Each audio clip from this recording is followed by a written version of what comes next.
We've got another cool night here at 3rd and King. We're coming to you from AT&T Park as we get ready for this rivalry, Giants-Dodgers, Game 2 of this 3-game series. Hi again, everybody. I'm Dwayne Kuiper. Alongside me is Mike Krukow.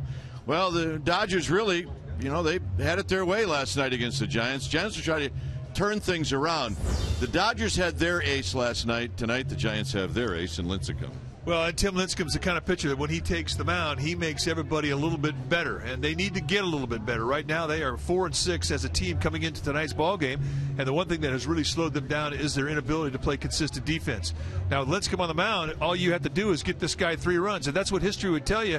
When you do, Giants are 46-3. All right. Should be a good one tonight. Billingsley against Lincecum. All right, when we come back, Amy G is going to take a look at the rivalry yesterday. It took a different twist before the ball game. So Amy G is going to take a look at what happened yesterday pregame. She'll do that right after these messages.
By AT&T and by Toyota. Check out the great deals at your local Toyota dealer today. They travel by car, they travel by train, and they travel by ferry.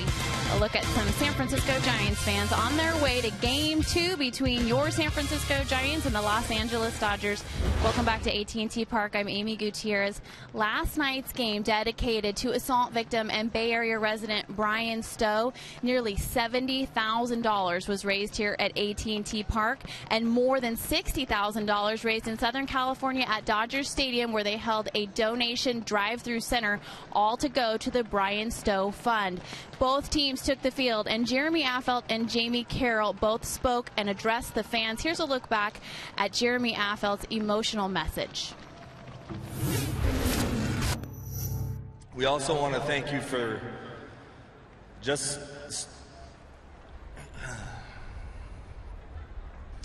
we thank you for your love that you've shown them and your kindness, both Dodgers and Giants fans.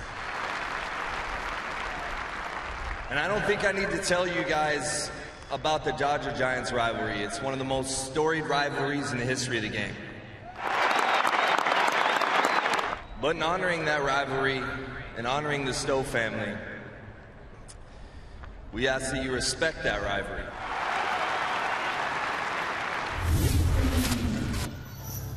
I spoke with several of Jeremy's teammates today who all said they're extremely proud of the message Jeremy delivered, his composure while doing it. And Giants management told me that Jeremy was the first person that they thought of when this idea came to be, to have the players go on the field and address the crowd. They know how passionate he is about human rights and how talented he is as a speaker. He did a fabulous job. Congratulations to the fans for giving so much to the Brian Stow Fund.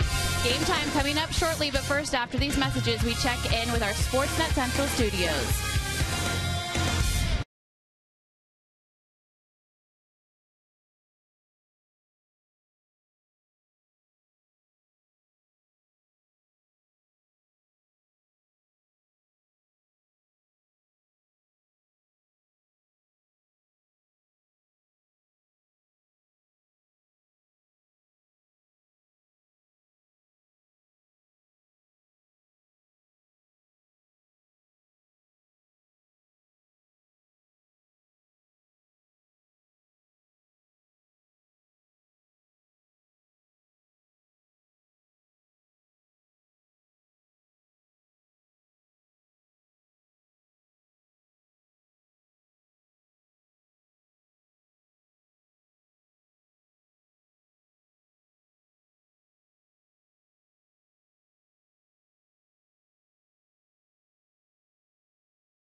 Game time weather is brought to you by the Santa Cruz Beach Boardwalk. The admission-free boardwalk is open for spring break April 16th to May 1st. 52 degrees here at the yard. Winds at 10 miles per hour. Humidity at 61%. And it is partly cloudy. Emphasis, however, tonight on cool.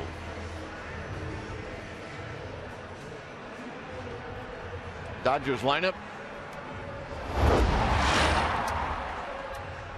Remember, Rafael Furcal broke his thumb last night, so that'll affect the lineup. It'll be Tony Gwynn Jr.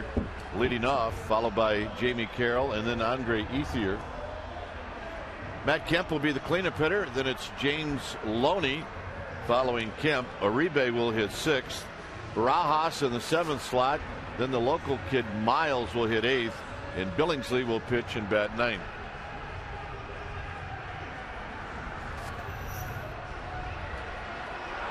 Talked about Rafael Furcal last night on a slide to third base. He stole the base, and a lot of us thought that he was out, but sliding head first, his hand hit the bag, and he broke his thumb.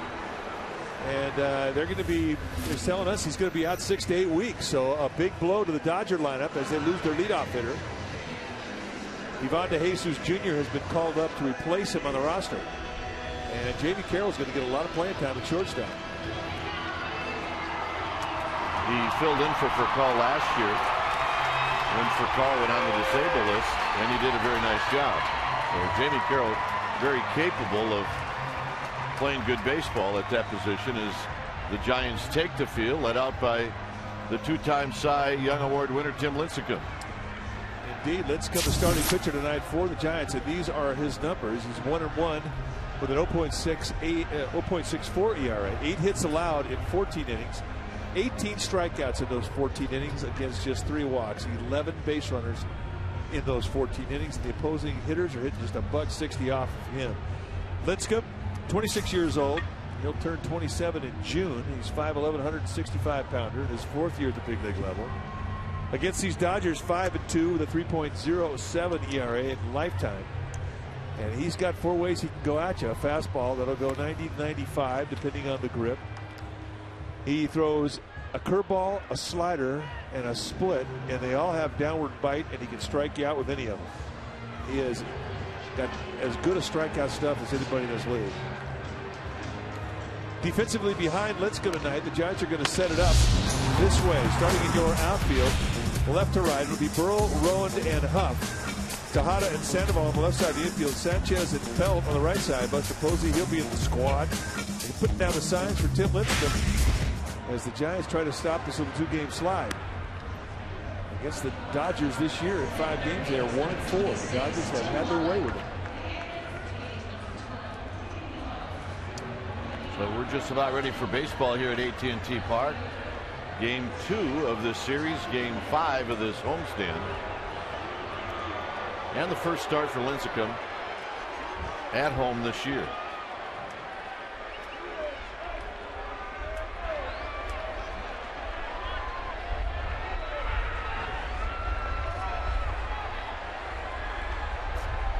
So here's Tony Gwynn.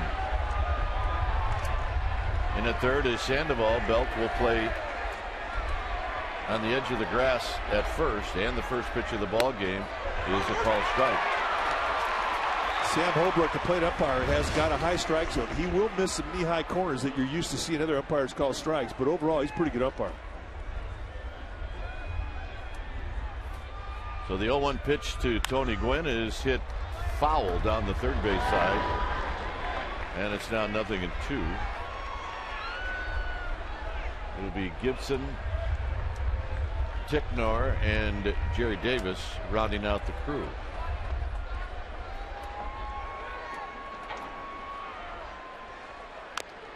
Gwynn stays alive by chopping one foul. He's 7 for 21 on the season.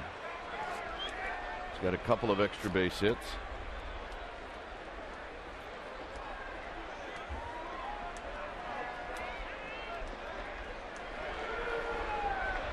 Jamie Carroll to follow. Foul back. 94-mile-an-hour fastball for Lincecum. He has showed up in the first inning with good velocity on that heater. Burrell shading Gwynn towards the line, fairly shallow in left field, and that's rolled foul again. So it is now a 6-pitch at bat to Tony Gwynn. He showed 2 curveball there from Lincecum. He sort of dragged him through the garden here already in 6 pitches. He showed him everything. Fastball, the slider, the curveball, and the split. And Gwynn is hung in there. And he's just got a piece of it as that trickles away from Buster Posey.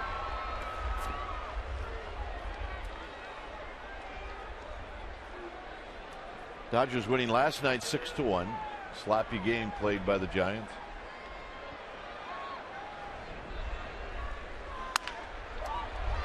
Belt to Lincecum. 1 out. And that's how this game gets started.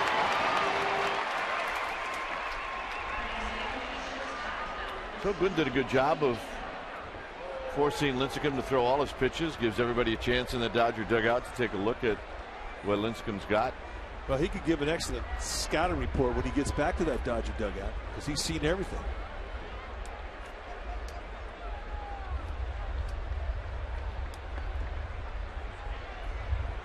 Jamie Carroll last night had 3 hits. Carroll went 3 for 5. Jacked up his average to 393. And a strike on the inside corner. 1 for 6. Lifetime Carroll against Lincecum. Another terrific crowd here at AT&T Park. They've been fabulous in every one of the games on this homestand. Out of play. 1 and 2. Tardy. Yeah, last year we saw a lot of consistent 91-92s from Lincecum. He's got a little more this year. Well, he's in a better set of mechanics this year than he was last year the first 5 months. Right back to where it came from. 2 outs. And here's Ethier.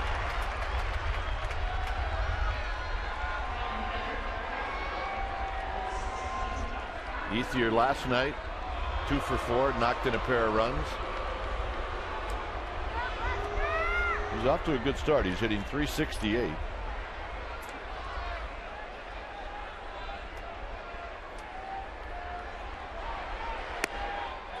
Got a couple of doubles, couple of lifetime home runs against Tim Lincecum.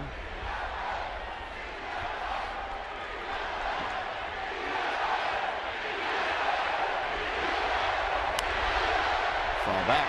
1 ball and 1 strike. 96-mile-an-hour fastball. When we talk about how important mechanics are, because with improper mechanics, you lose velocity, you lose movement, and you lose command. When you have the mechanics, everything falls into place. Command, movement, and, of course, velocity. 95 then. I mean, this is the best fastball that we've seen him have in the first inning in a long time. But he hasn't had bad ones this year. He's been opening up at 92, 93. And he's worked himself up into a higher fastball. That's our Ultra Bowl, brought to you by your local Toyota dealer.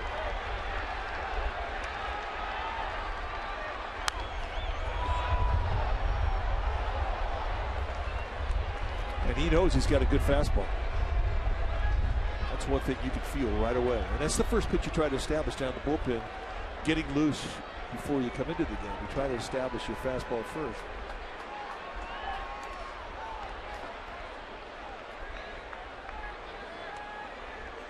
Kept to follow should Ethier reach here in the top of the first inning on a cool night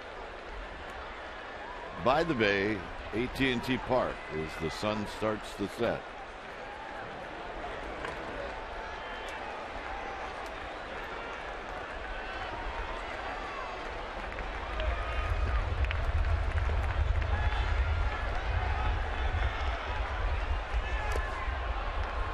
Two and two.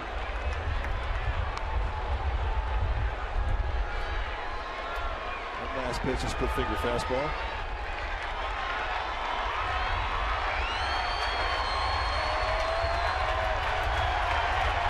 Three balls and 2 strikes. Got him. Side retired. Giants are coming up. That was nasty.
Look at those season numbers against the Dodgers.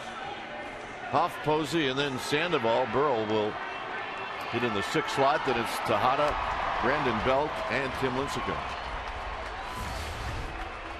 Chad Billingsley on the hill tonight for the Dodgers. 6'1", 240-pound right-hander, built more like a catcher than a starting pitcher. And he's 1-1 on the year. 11 hits allowed, 9 innings. And he has had great success against the Giants. 7-3 lifetime with a 2.73 ERA. He's a 4-pitch pitcher. He'll 2-4, seeing the fastball going anywhere between 90 and 94. He'll cut a lot of fastballs.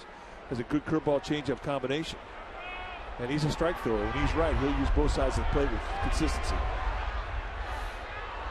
Here's first pitch to Aaron Rowan. Rowan last night went 0 for 4. He does have pretty good numbers though against Billingsley. He's 7 for 20 with a couple of extra base hits.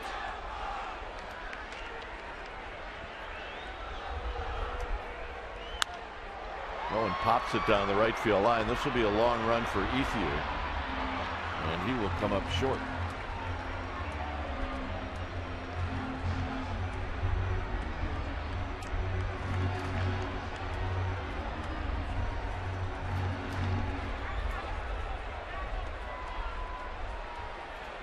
The unique stance of Aaron Rowan.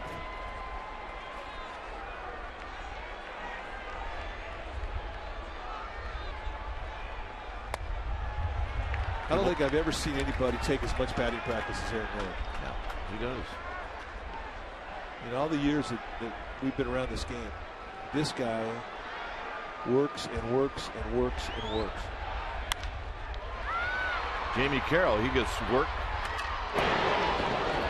and he throws out Rowan. Let's take a look at that defense that the Dodgers will employ behind Chad Billingsley. Starting in the outfield, it'll be Gwynn, Kemp, and Ethier. That's from left to right. Carroll, Uribe on the left side of the infield. Miles and Loney on the right side. Barajas in the squad doing the catching. And Chad Billingsley trying to maintain that good 1-2 punch the Dodgers have had with Kershaw and Billingsley. They both have had mastery over the Giants. When you have someone that has that good of numbers against a particular team, you kind of wish that that guy was in the National League East. Hit high into right center field is Kemp. Will drift over and make the catch. 2 outs. Play what? 3 home series, 3 road series. Literally a guy could start against you 6 times. Yeah. Well, I'm sure the Dodgers are very well aware of the success that Billingsley and Kershaw has had against the Giants, and they try to set it up to where they're going to face them every time. Take advantage of that success. Here's Aubrey Huff right at 250.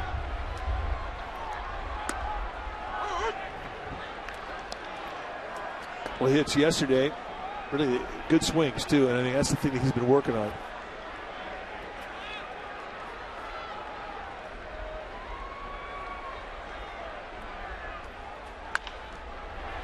Pulls it foul. All right, let's check out our Farmers Insurance report card. Lowest career ERA against the Giants among active pitchers. Have to have at least 7 starts. Kershaw, Burnett, Zambrano, Billingsley, and Jason Marquis. Not good when 2 of those guys are your rival. Yeah, faced him 12 times. 0-2 pitch to Huff. 1-2. It's a good 0-2 pitch.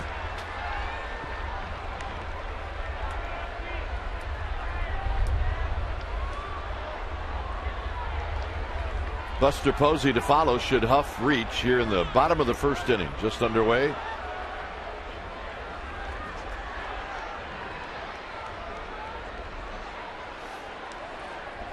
Pulled foul again. It's cold here, but it's wet on the East Coast. The number of games canceled because of rain is Lisa Kowalski. That's Patty Kowalski. That's what I meant. Patty Kowalski. Lisa Kowalski down the no, that's that's big Steve Kowalski.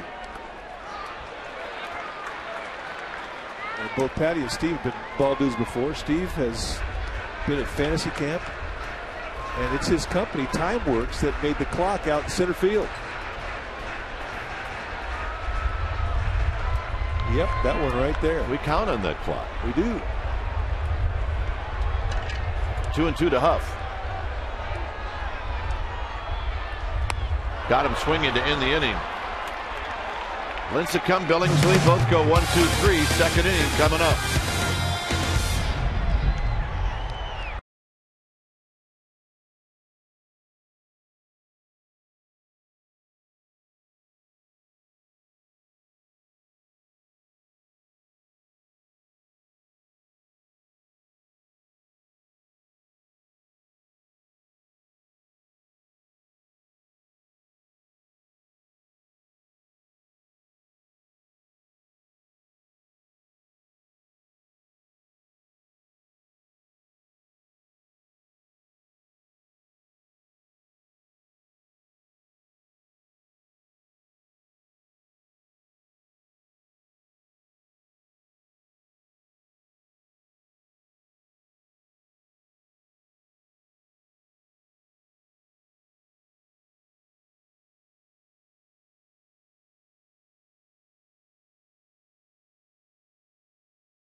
Mentioned last inning that Tim Lincecum has gained velocity on his fastball, now consistently hitting between 94, 95, last season 91, 92. I spoke to Tim and he said it may be because he's packed on some weight, gentlemen. First day of spring training, he weighed in at 157. Today, 180. He's on a high protein diet. He said his motivation was last August when he had some struggles, and now he doesn't feel nearly as gassed as he did last season. Gentlemen. All right, thanks, Amy. As Matt Kemp leaned back from a pitch that was up and in. And the pitch is really not that close. 1 ball and no strikes. Lincecum and I are on that same diet. Yeah, how's it working out for you? Yeah, it is working. 2-0 to Kemp. Off to a terrific start. 3 ball. One thing the Giants have not been able to do with Kemp is consistently get in front of him or keep him off the bases. And that's a 4-pitch walk. Now, this is not good because Tim Lincecum does not do well holding runners on. One of the slowest out of the stretch in the entire league. And Kemp is a good base stealer. Well, you can win a 2010 World Series championship ring donated by Tiffany & Company through the Giants World Series ring raffle. Proceeds from the raffle will benefit the Giants Community Fund. One lucky winner will receive an authentic World Series ring personalized with their last name. For more information and how to purchase tickets, go to sfgiants.com/ring raffle. Here's Loney as Lincecum checks on Kemp. Kemp has stolen 7 bases. He's not been thrown out. Giants picked him off last night, but he beat the throw from Belt to Tejada. Well, he's going. It's just a matter of when. There's a strike to Loney. Loney's off to a bit of a slow start. He's 6 for 39. He's hitting 154.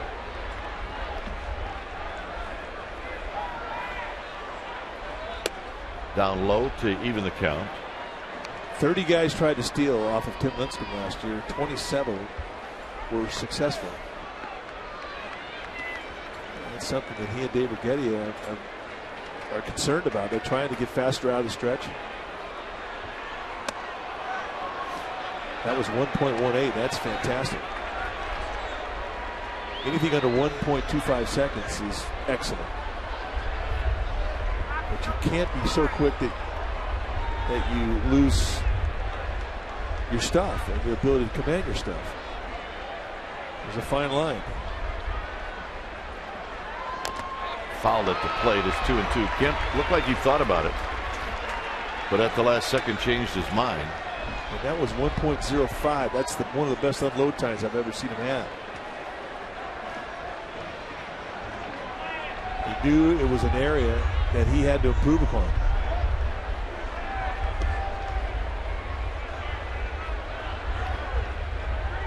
Two and two.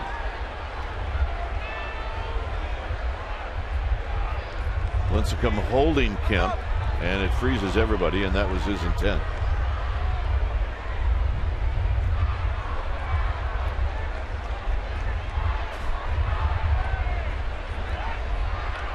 Quick toss again, and Kemp gets back.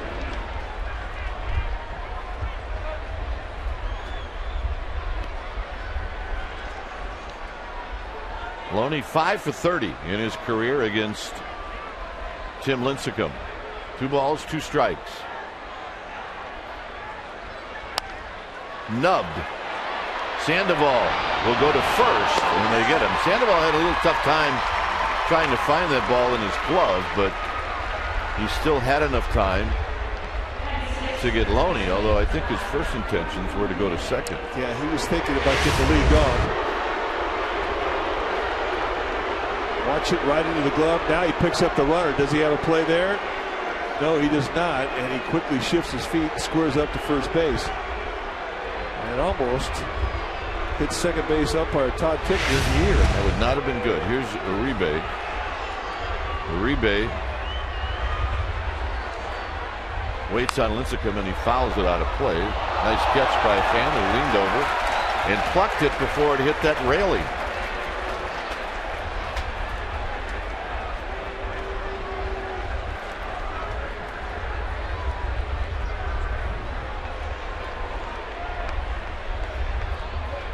Freddie Sanchez is trying to keep an eye on Kemp as Uribe takes down low.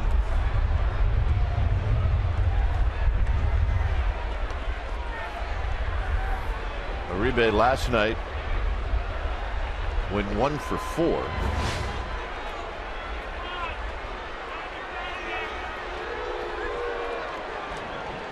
Barajas to follow. Kemp at second base. 1 out, and he goes, and Posey's got a shot, and they got him.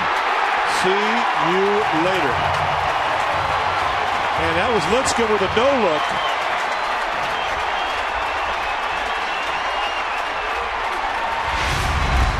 Lincecum never turned and gave him a look, and Buster Posey threw a missile, and all Pablo Sandoval had to do was drop the glove, and Kemp was cabbage. What a throw.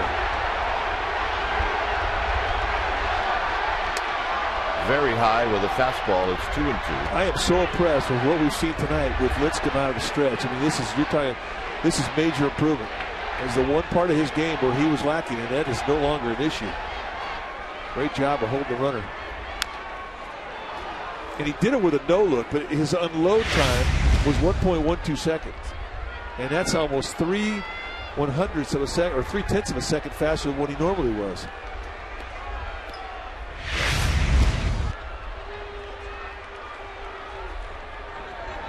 Two balls, 2 strikes to Juan Uribe. He got him to end the inning.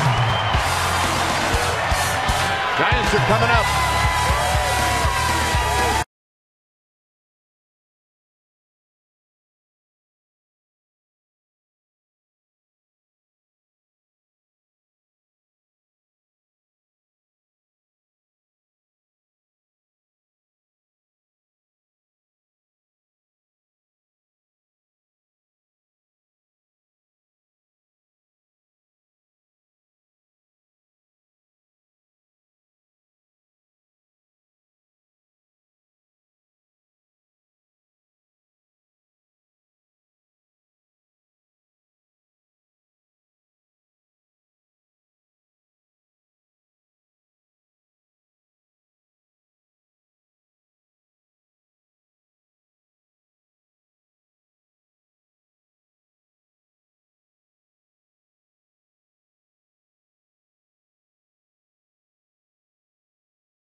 Kings Thursday at 7. Pregame live will start at 6:30 on Comcast Sportsnet California. The Stanley Cup playoff hockey begins. Every game of the Sharks Kings series will be on Comcast Sportsnet.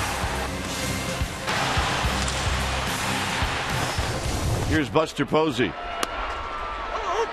And good luck to the Sharks. You bet. We're pulling for him. We would love to see a parade in San Jose.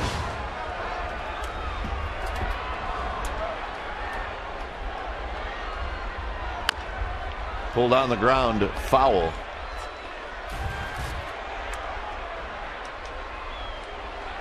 Well, they'll all be on Comcast Sportsnet California. So check them out. Good stuff.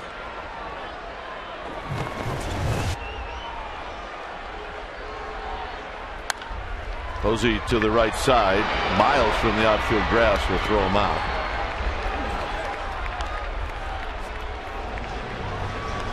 And the hitter will be Pablo Sandoval.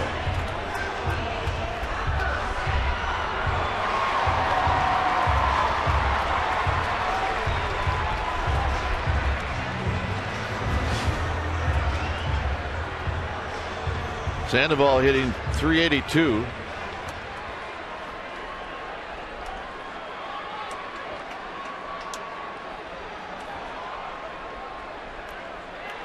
His numbers against Billingsley, he's 5 for 30.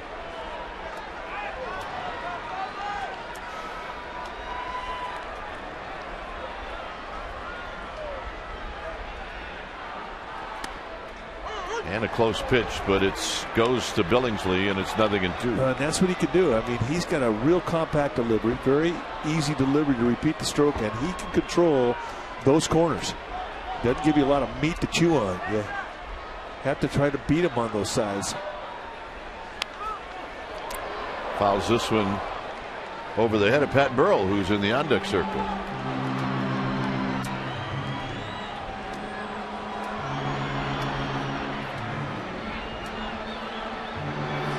He's got it. There you go.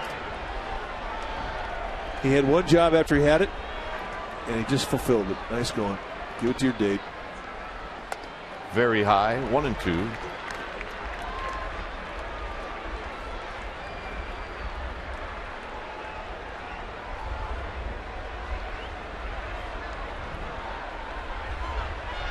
Billingsley and the 1-2 pitch to Sandoval.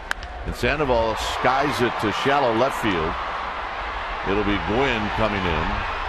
2 outs. All right, let's check out McDonald's true stories. This date in Giants history, April 12, 1985. My broadcast partner posted his first Giants victory at Dodger Stadium, going the distance. A 4-1 decision. The winner scored all on their runs in the third inning, capped by Jeffrey Leonard's 400-foot 2-run home run to center field. April 12th, 1985. Jim Davenport, our manager. Down the right field line and out of play. It's no balls and 1 strike. Didn't seem like it was that long ago, but yet it wasn't that long ago. Yeah, 26 years. That's long. Good breaking ball, and it's 0-2. Well, he really pulled the string on that one.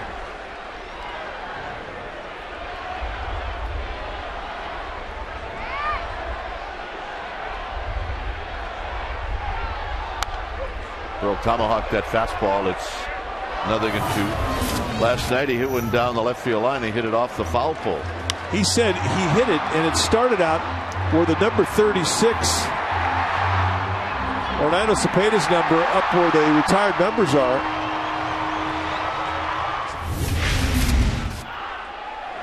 Gaylord Perry's number, I beg your pardon. And then it came back fair. Burrell strikes out. Lincecum and Billingsley on the same page.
Well, Dwayne and Mike, he gained fame last season when he didn't stop believing, and now Ashcon is on our team, the CSN Bay Area team, that is. He's joined the web team. You can check him out.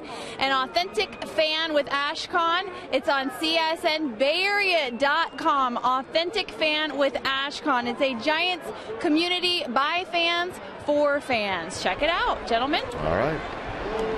And he's got all these really good little tidbits. That's a good one right there. But Ashcon came out of nowhere, and he was a big part of last year. Indeed he was. Here's Barajas. Barajas hitting .233. 2 home runs, 2 RBIs. He's 1 for 8 against Lincecum.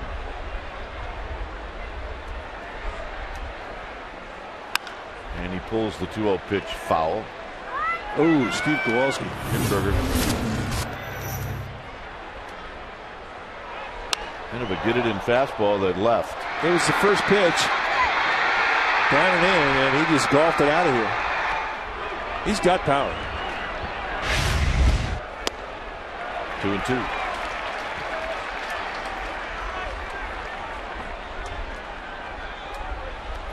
This little guy came dressed for the occasion. Who do you think his favorite Giant is?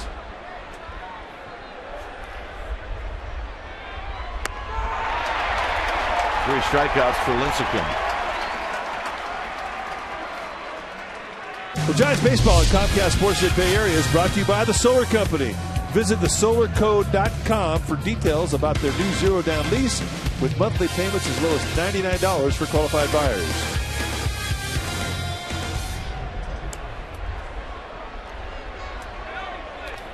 Miles hitting .188. He's got an RBI. He's 0 for 7 against Lincecum as he takes down low. See the story on Josh Hamilton? Broken right arm. How do you do that? Diving for a ball. Wow.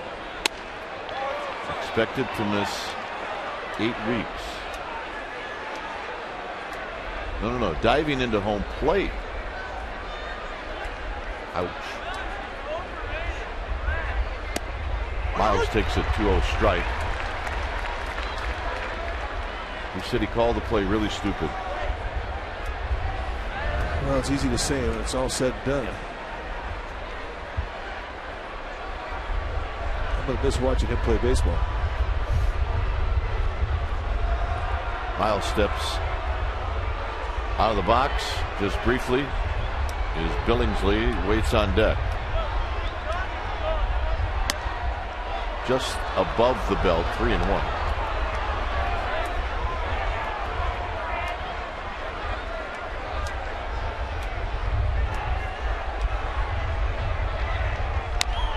Check swing roller. Tough play for Tejada. And he got it. Nice exchange. Tune in to NBC Bay Area tomorrow night at 7 as the Giants and Dodgers play the final game of the series on Comcast Channel 3 or in HD on Channel 703. And for everything Giants, check out NBCBayArea.com and search for The Cove. Deep coverage of the team, the players, and even the ballpark. The Cove on NBCArea.com.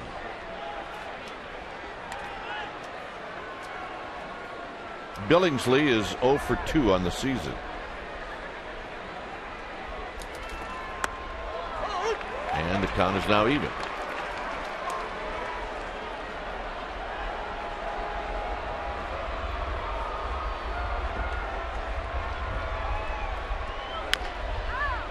Pulls it on the ground foul to Pablo Sandoval.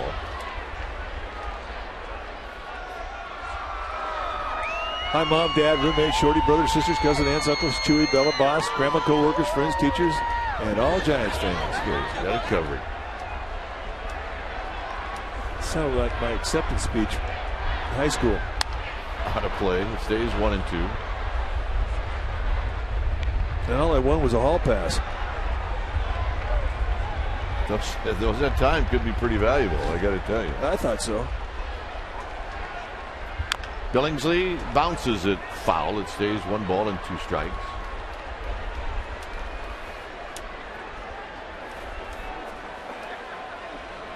One base runner in this game, and that was a walk to Matt Kemp.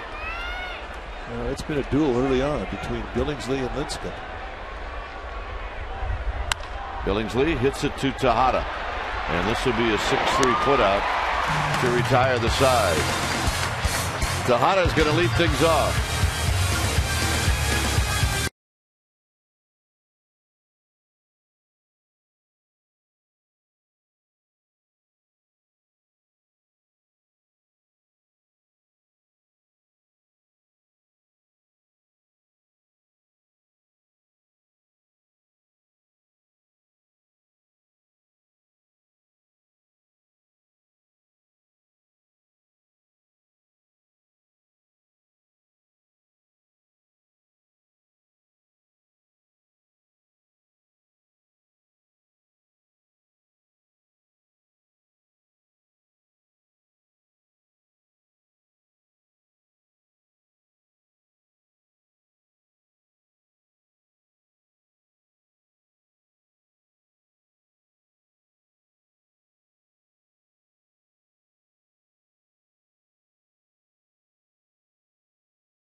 Giants dugout stores, this official commemorative presents presents images and memories from spring training to the stretch run through the playoffs and the World Series, capped off by the epic ticker tape parade. Worth the wait is the ultimate keepsake, celebrating the definitive achievement in San Francisco Giants history. Written by Brian Murphy and photography by Brad Mangan. You can visit the Giants dugout store to pick your copy up. We've seen it. It is fantastic.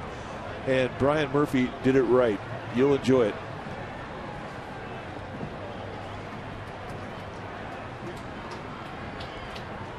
Tejada on the ground, past Loney, and that's the leadoff single in the first hit of the game, and it comes off the bat of Miguel Tejada.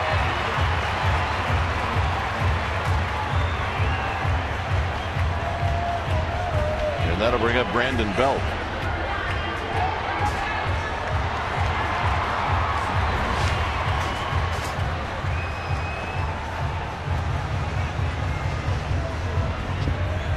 So here's Belt, who's seen his average drop after the first couple of games. But Bruce Bochy's given this kid every opportunity. He does have a home run against Billingsley. He hit it to straightaway center field at Dodger Stadium.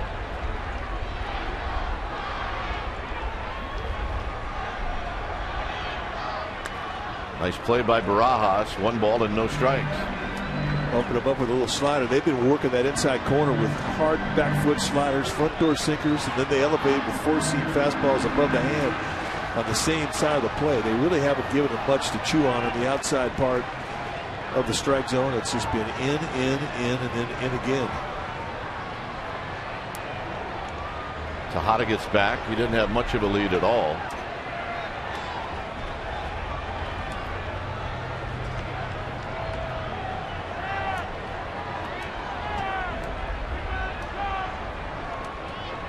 Lincecum on deck.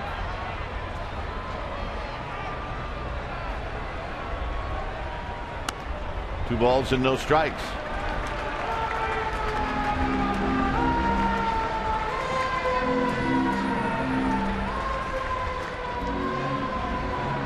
Packed tonight again here at AT&T Park. Watching this rivalry, the Giants and the Dodgers. 2-0 to Belt.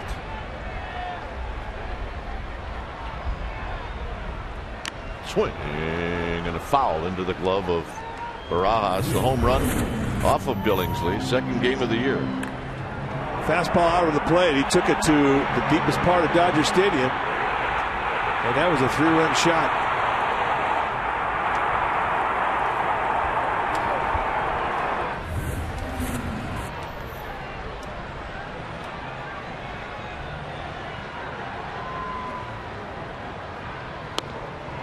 Good take, 3-1.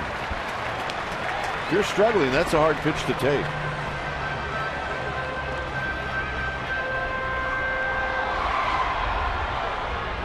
Now those two guys right there, both veterans, have struggled before. They know exactly what Belt's going through, and they've been very supportive, trying to get him out of the funk. Tejada goes, swinging a foul out of play. And it's now 3-2. See what Bruce Bochy's thinking. Billingsley's not a guy that walks a ton of people, so he's probably going to come into the strike zone 3-1. Likely Belt's going to take a rip at it. Why not? He might move him again here, 3-2. Probably will.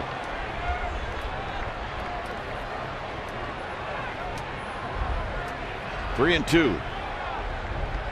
Tejada goes. Swing and a miss.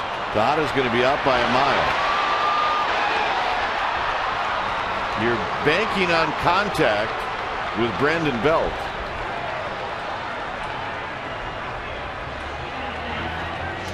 A 3-2 fastball. And he swung right through. Third strikeout now for Billingsley.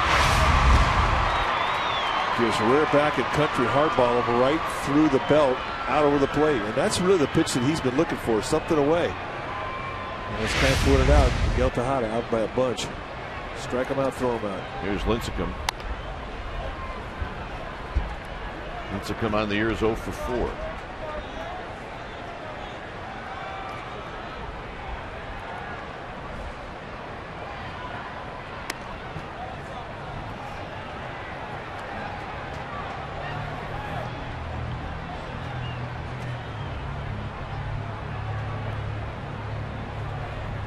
2-0 to Tim Lincecum with Rowan on deck. And a strike, 2-1.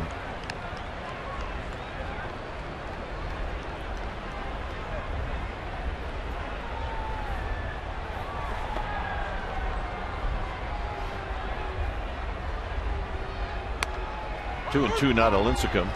There's a book out called Freak Season, and it is a pictorial that the pictures are taken by Deanne Fitzmaurice, and it was written by Joan Ryan. Both ladies are absolutely fantastic when it comes to their craft, and they have constructed this book about Lincecum that takes it all through last year, from the start of spring training all the way through the end of the season when the Giants won the World Series. And it is so well done and so beautifully photographed that we recommend it to you. We've enjoyed it, and want to give you a heads up that if you see it, you can get the Giants dugout store, pick it up.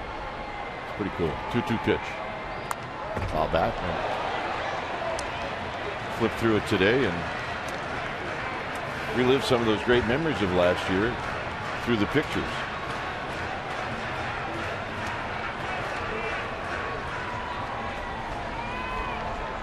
Go to freakseason.com and you can get information about it. Lincecum slowly hit. Billingsley's got it. And that'll end the inning. Through 3 innings, it's 0-0.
Catchers to win the National League Rookie of the Year award and have a higher batting average the next season? That's a good question. It is. I have no idea. Gwynn, Carroll, and Ethier. Willie Mays Plaza. How beautiful is that tonight? Yeah, they got to go over there. Sanchez on the first pitch. 1 out. No better way to start an inning. A 1-pitch out. Thank you. Very nice.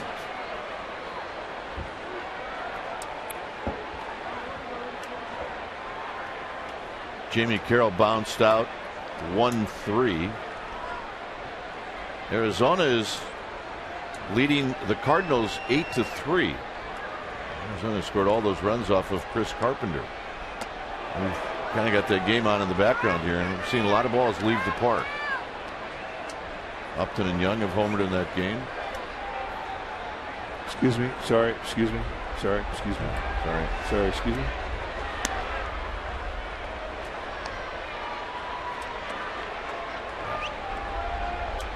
Yeah. Well, I'm glad there's another guy in this stadium besides us that has a tie on.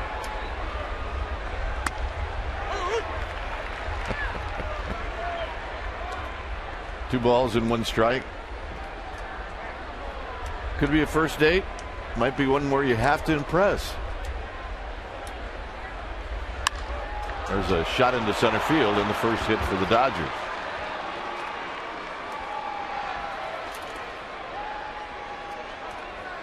Oh, yeah. Thing is, he's asking the questions. See, our first seats were over here.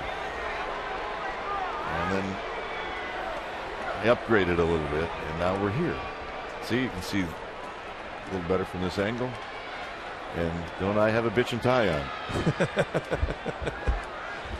And oh, by the way, that's a good move right there. That was very smooth. I'm digging you. Good move. I like that. Ethier takes down low.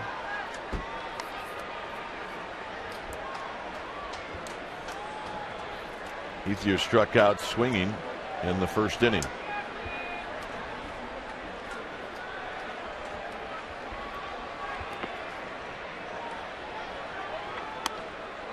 Boy, just misses 2-0. Military right there. He got to Afghanistan 3 months, baby. One of America's finest.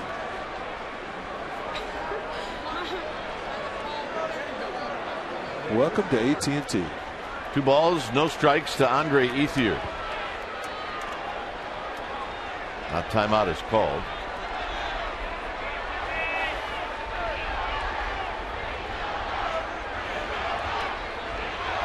Carroll does have a steal this year. Ethier bounces it foul. He did not get a fastball. It's 2-1.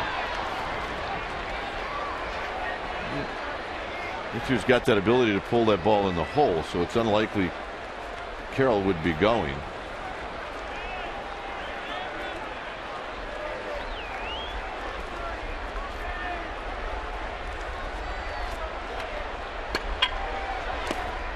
Three and one. Ethier not biting. Pretty much the same pitch he struck out in the bottom or the top of the first. It was a 3-2 split.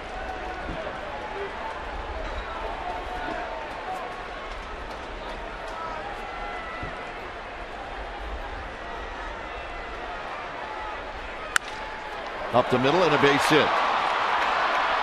Carroll is going to dig for 3. Ethier's got a single, first and third for Kemp. And this is a pure strikeout situation here for Lincecum. Driver's seat, 3-1. Fastball that really, they wanted the inside target. The movement just ran it right across the plate. And Ethier going right back up the middle with it. And the Giants are going to get their hottest hitter, Matt Kemp, up and runs the first and third, 1 out.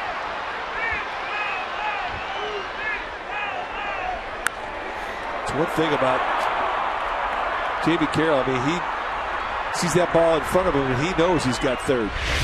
Good speed, good instincts, good base runner. Blocked by Posey, 1 ball and no strikes. Kemp drew a walk in the second.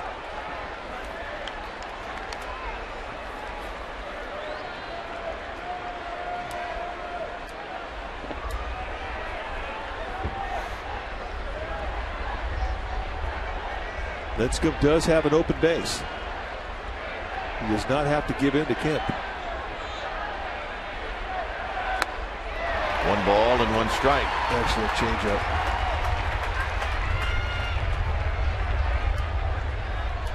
Last year with runners on, the league hit .236 against them. This year so far, just 2 for 17.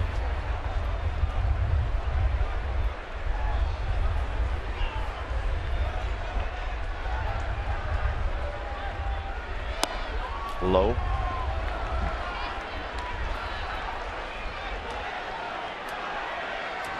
Carroll at third, Ethier at first.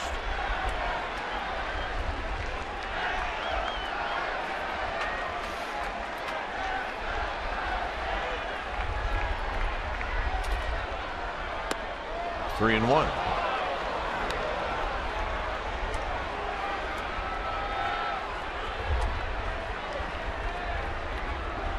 Chilly night at the Bay.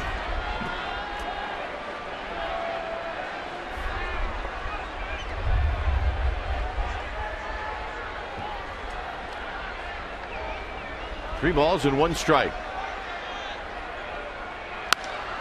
Into right field. Huff over. Huff will play it on a bounce. One run's going to score, and Kemp has got a double, and it's 1-0 LA.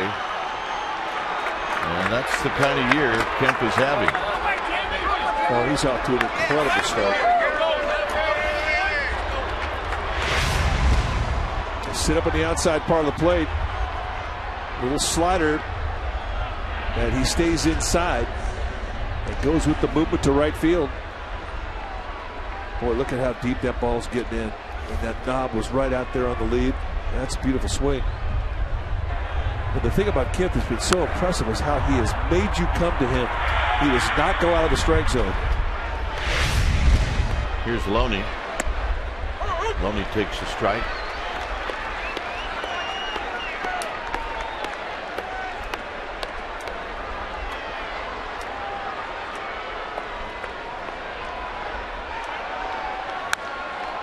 Loney bounced out in the second.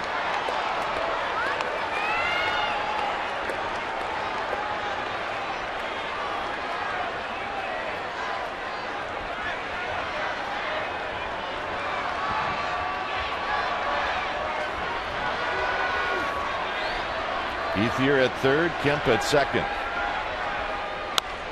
This is slowly hit to Belt, and Belt kicks it, and everybody's safe.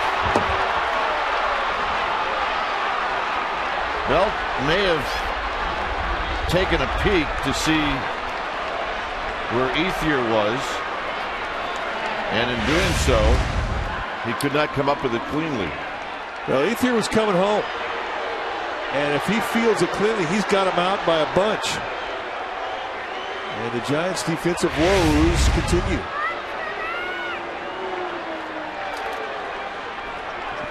Here's Uribe.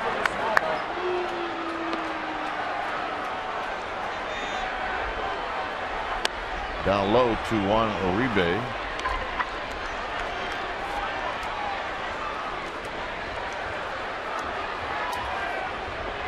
Uribe struck out in the second.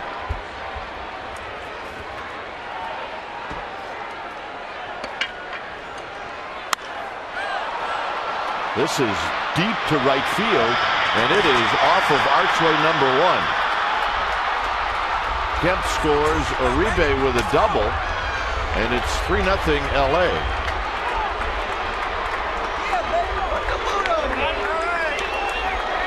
David Reddy's going to come out and try and calm things down here for Lincecum.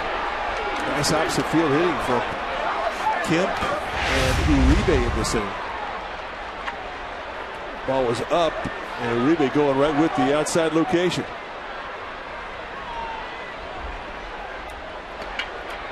The Giants know only too well that he's got power that way. Think back to the Philadelphia series, the decisive blow in the decisive game. An opposite field 2-run homer just like that. Yeah, this is the home run off of Madsen.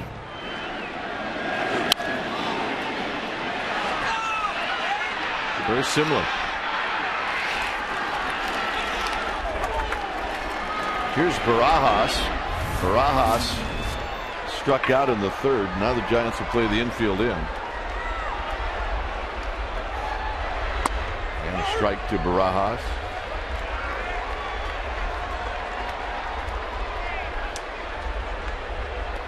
Loney at third, Uribe at second. 3 runs in here in the fourth after Gwynn bounced out on the first pitch of the inning. Foul back, 0-2. .22 pitches here in the fourth inning for Lincecum. Has really run his total up.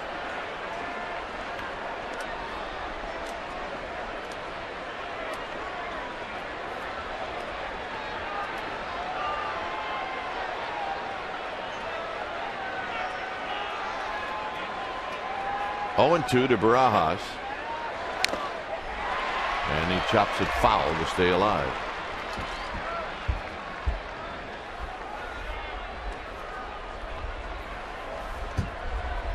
Lincecum thinking about one thing in this at bat with Barajas, strikeout.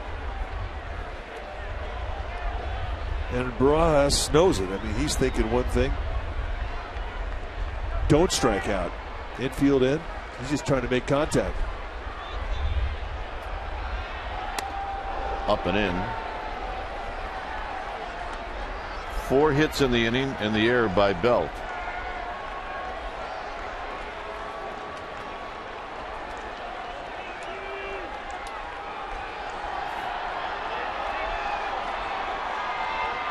One ball and 2 strikes.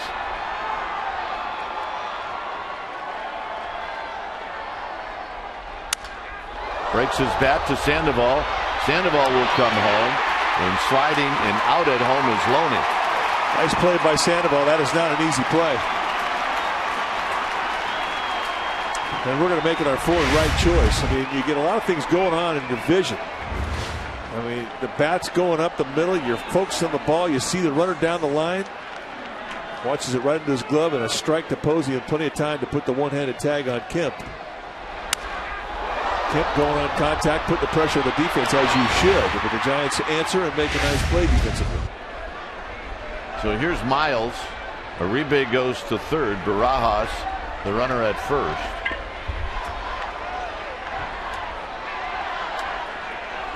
Miles with a bunt, and it's foul.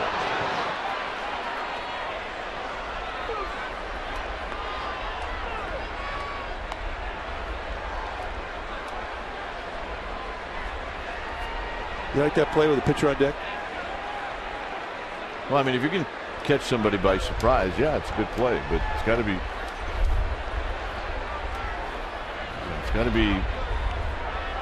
a sneak attack bunt. It's got to be perfect or foul.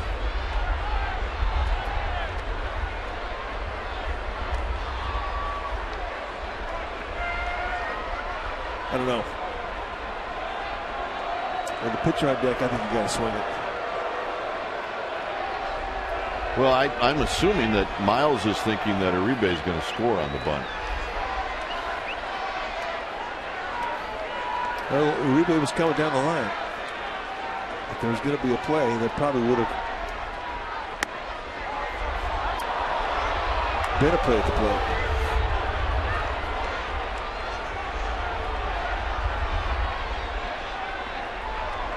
One ball and 1 strike to Miles.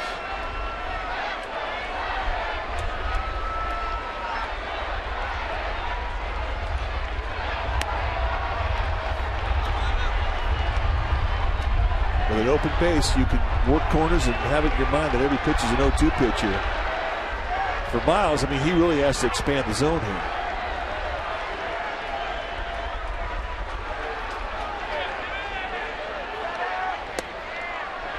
Three and 1.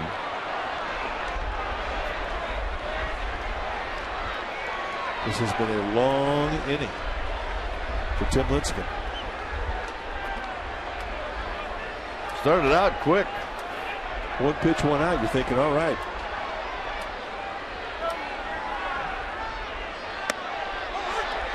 Full count to Miles.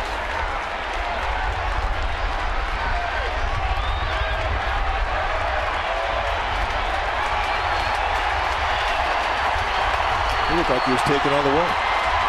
Barajas, the base runner at first. He will go.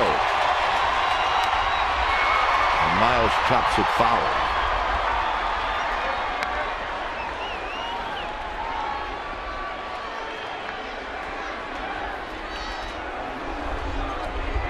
Runsler headed down to the Giants bullpen.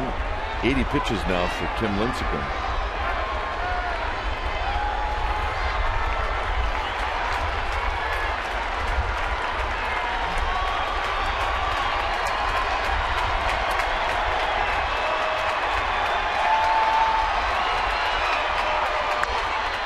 Chop to Tejada. Tejada's play will be at first, and that'll end the inning. Dodgers on the board 3 times. Work to do for the Giants.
without the express written consent of San Francisco Baseball Associates, LP. All right, time to ask and answer our trivia question. It's brought to you by AT&T. Can you name the only catchers to win the National League Rookie of the Year award and have a higher batting average the next season? Our survey said, well, Mike Piazza and Johnny Bench. One in the Hall of Fame, one going to be in the Hall of Fame. And these are the National League catchers to win the Rookie of the Year. Bench, Williams, Santiago, Piazza, Soto, and Buster Posey joins the party. Top of the order for the Giants. They now trail 3-0. Here's Rowan. Might be wise for the Giants to get Mr. Billingsley in the stretch for a little while. First big league game. Oh, yeah. And she's having a ball. 1-0 to Rowan, who bounced out. He's 0 for 1. Swing and a miss. 1 ball and 1 strike. A cutter and a good one. It's a pitch you cannot try and pull.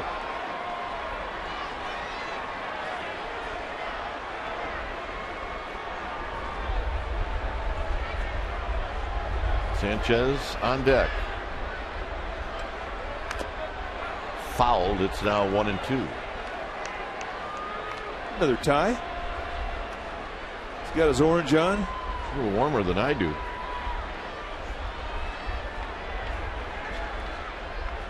One and two.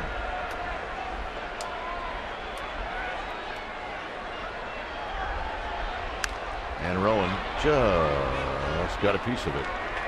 A good curveball. Okay, it's fun to pitch with a 3-0 lead. That could free you up.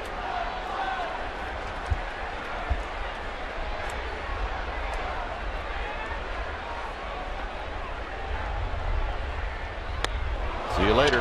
And pulled the string. Another curveball took about 3 feet off, and Rowan locked up. This is just a good example of what touch is. That's a perfect pitch. And that's after he had just seen a curveball at about 6 miles per hour faster. Strikeout number 4 for Billingsley.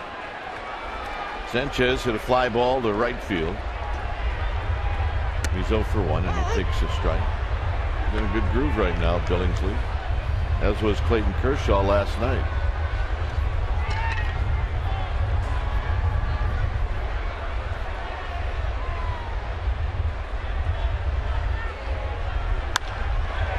To right field, and that's going to fall.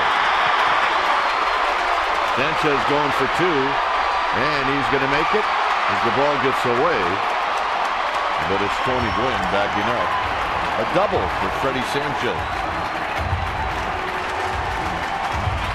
Now that's excellent opposite field hitting for Freddie Sanchez, and you watch this guy play now for a couple of years, and you really appreciate just what type of a great approach he has going the opposite way. And here he is, safe at second, safe and secure, and that's New York life.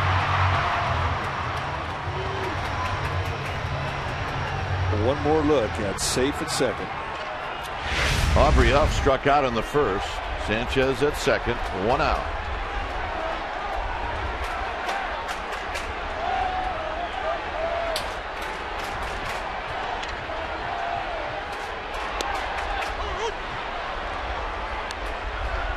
Steals a strike with that first pitch curveball.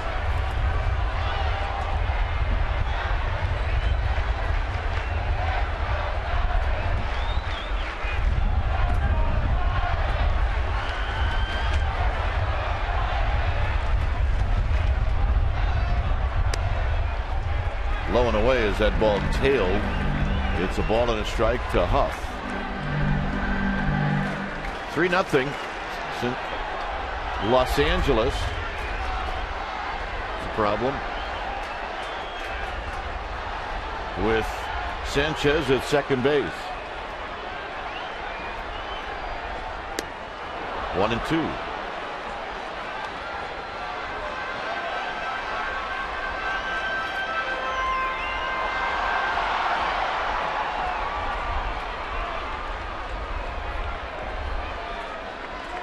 Not talking. Not speaking at all.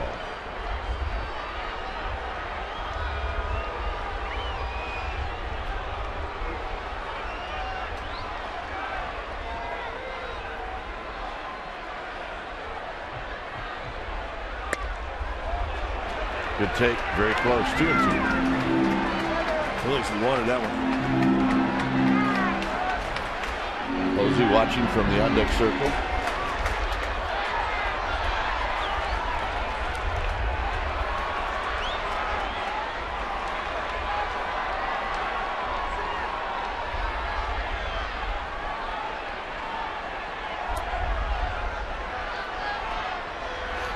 Billingsley looks to second, and Huff fouls this one into the seats, third base side.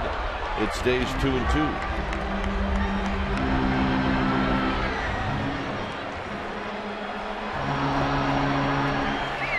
Easy, good fella. He's excited. I don't blame him.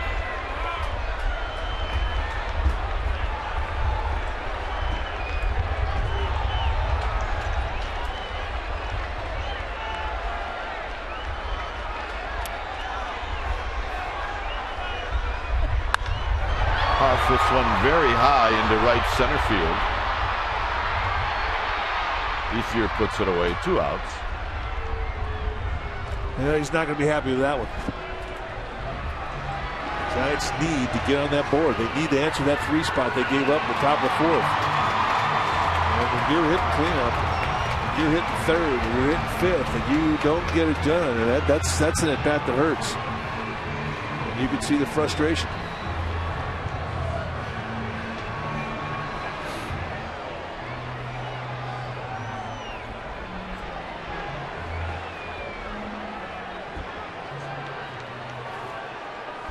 Posey bounced out to second.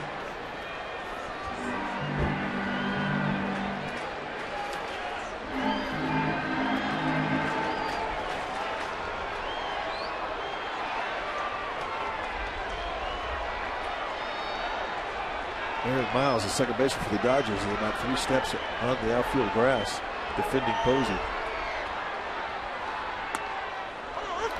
Steals the strike with that breaking ball. It's 0-1. He's done that a lot. He's used that pitch a lot this second time through the lineup.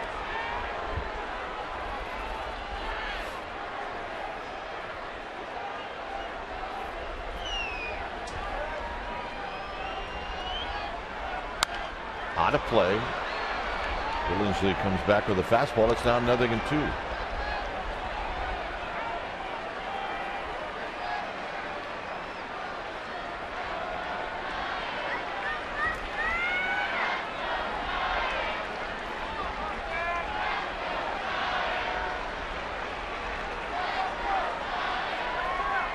Sandoval waiting on deck. The 0-2 pitch coming up to Posey, and it's low. 1-2. Man, what a great 0-2 pitch that is.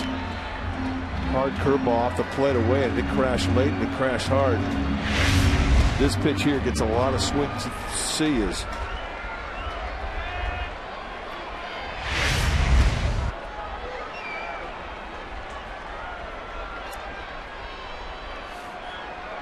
Sanchez with his lead off of second. Posey hits it into left field, a base hit. Here comes Sanchez. Here's Gwynn's throw. Not in time. Giants are on the board. That is a huge hit. That is a wake-up call for the entire dugout for the Giants.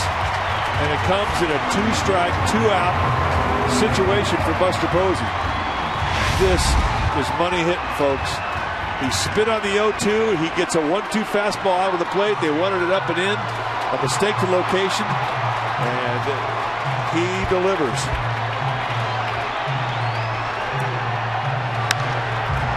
And the Giants really needed that. Here's Pablo Sandoval. Sandoval hit a fly ball to left field in the second. Low, 1-0.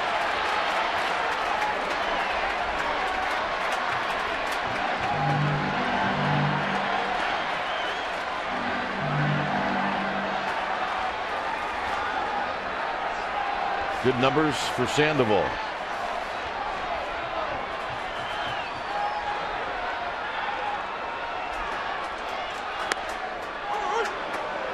That's some 1-0 paint right there. That is knee-high outside corner, shaving the black part of the plate. It's all right. Tip your cap. Just be thankful it's a first strike, not a third strike. He was looking middle in hard.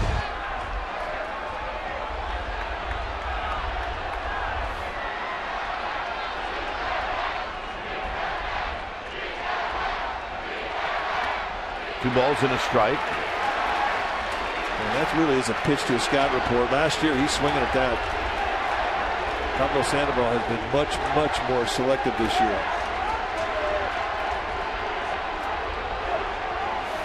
Posey at first, 2 outs. Ethier very deep into right center field.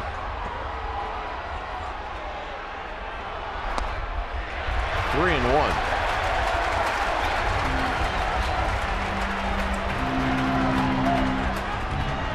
Well, with a 2-0 lead, this should be a pretty good pitch to hit. You got a strike thrower out there. And this is when you take advantage of the scoreboard, so Sandoval should get something to swing at.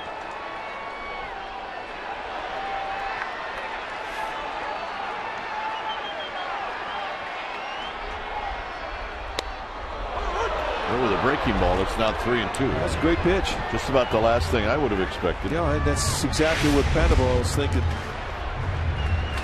He's up there looking for something he can drive out of here, and he's sitting hard, and he drops that big old float curveball on him. Plus, you don't want to swing at that anyway. No.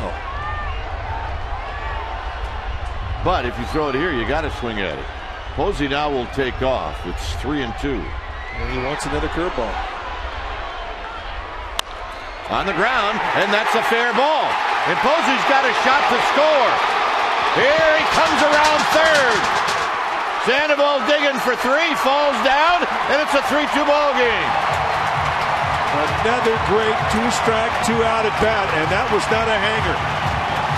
Like you said, Kai, he had to protect. He got a breaking ball, and he went down and got it, and he beat a good pitch.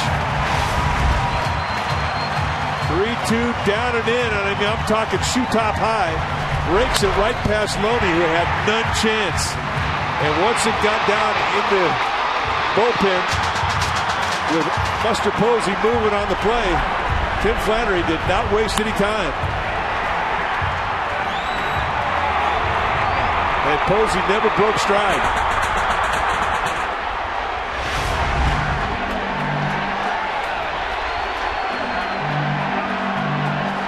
Burrow. Well, the Giants have done something tonight that they didn't do last night when they got the crowd into the game.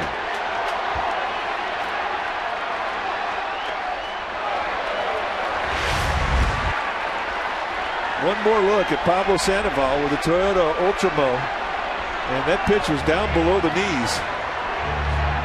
And it's a strong man that can stay inside this pitch. It was off the plate in.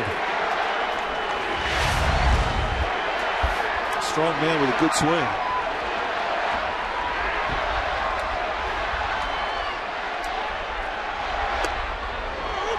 Burrow takes a strike to even the count.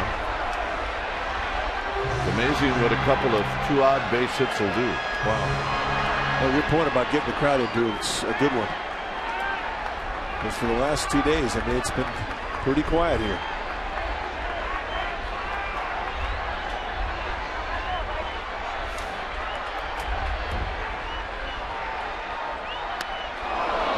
Yeah, he was late on that fastball. And that has not been happening very much lately. He has been dialed to #1. Billingsley and Barajas think that they can get a fastball by him. They'll try it again right here. And if they do, they'll elevate above the hands. They'll go high with it.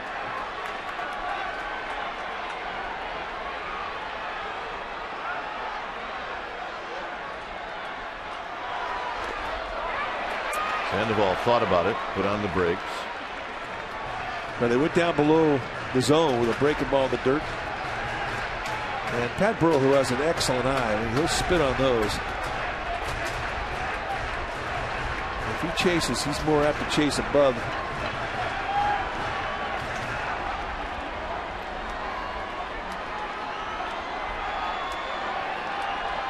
Two and two to Burrell.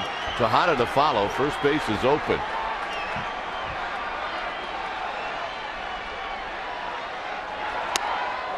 3-2. Billingsley had to lean back to the dugout. He thought he had one. And there was that high fastball. They went under hands with it. And Bupa just takes it off the plate inside.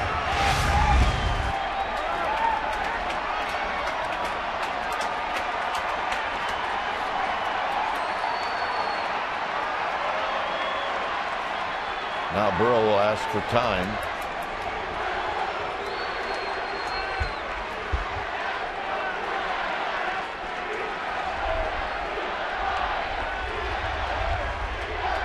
Three and two to Burrow. See what Billingsley and Barajas come up with on this 3-2 pitch. Here it is. And he walked him. And Tejada's going to hit. How about that at bat? 0-2 to a walk.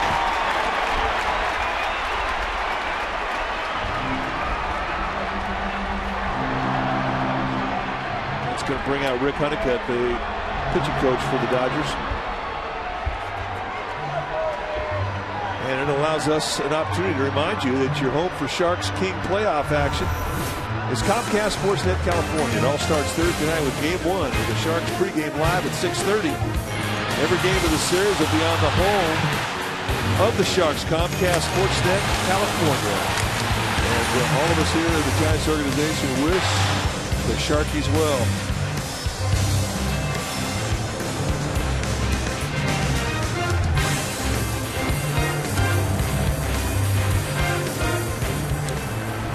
We'll be searching for a place on Thursday night in Phoenix to watch that.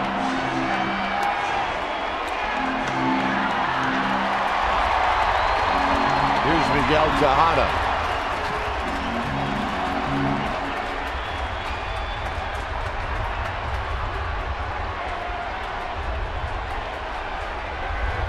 Tejada singled in the third inning.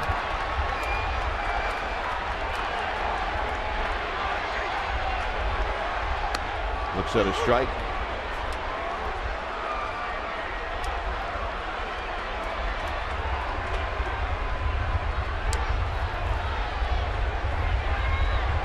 Sandoval at second. Burrell is at first.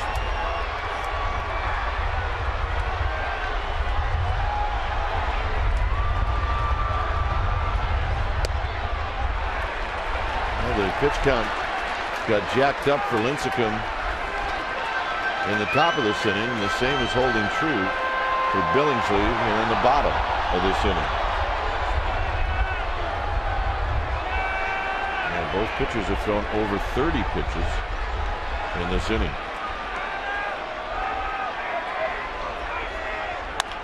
Grounder to second. Miles will make the play, and that'll end the inning. Giants score twice. They get a couple of doubles. They get a couple of 2-out hits. And now it's a 3-2 ball game. LA on top.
Team scoring in the 4th inning. Here's Lincecum to Billingsley.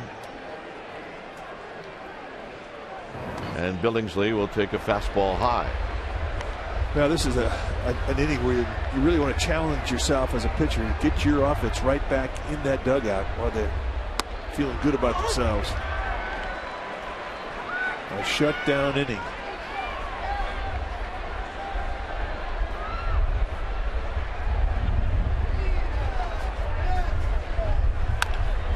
Slowly hit to Tejada. Tejada gets a little bit of a tricky hop.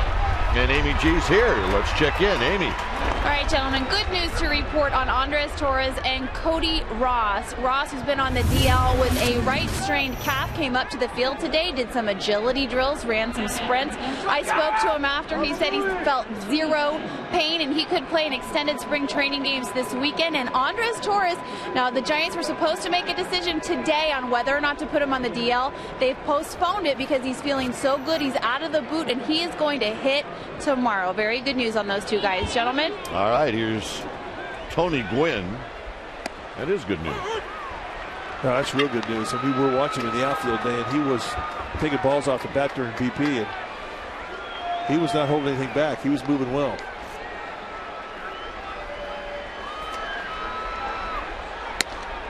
By the way, Mike and I would like to give a shout out to Giants beat writer Andy Baggerly. He is at McCovey's in Walnut Creek. And he's got a book signing at McCovey's. And his book, A Band of Misfits. Very good book. Oh, it's fantastic. So, Andy, if you're watching, McCovey's has got like 104 flat screen TVs. If you're watching, I hope your event tonight went well. I'm sure it did. The 1-2 pitch to Gwynn is a ball. 2-2. 94, knee-high outside corner, and it was close. They set the corner or the target on the inside. That's probably why he didn't get it. But pretty good pitch. Tejada. 2 out. Well, the players have their World Series championship ring. Now's your chance to purchase a commemorative piece from the Giants Fan Ring Collection. Visit the Giants Dugout stores or sfgiants.com to see the entire fan collection. It consists of a jeweled super fan ring pendant, as well as it's just a bunch of other stuff. Visit the Giants Dugout store and sfgiants.com. The list was like too long for the inning. You get a toe ring. You can get something put in your nose. It's great. I like that. Pendants, charms, cufflinks, money clips, earrings, nose rings, pins. I can just imagine on Haight Street the number of World Series rings tattoos that you can get. Oh, you've seen a lot of those. And I mean a lot of those. I got a chance to be at the Fan Fest this year. I went to when they had the World Series trophy in San Luis Obispo. I was there, and I saw a lot of Giants fans that were very proud of their ink. And it was everywhere.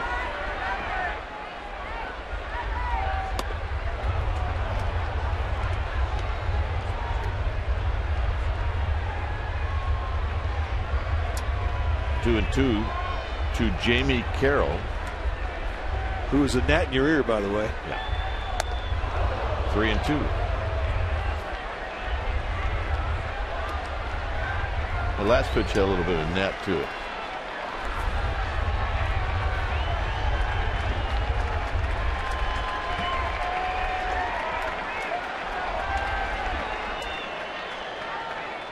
Got him.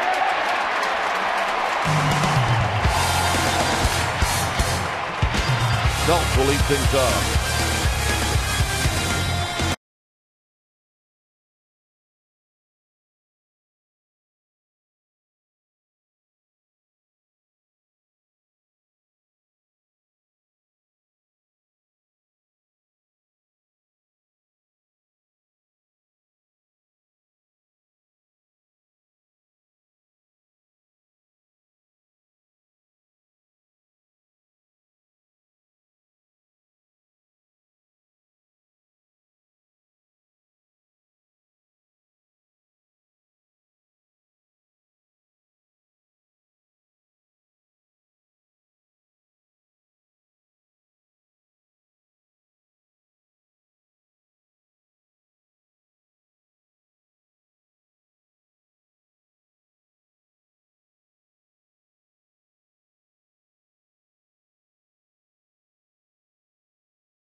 3-2 ball game.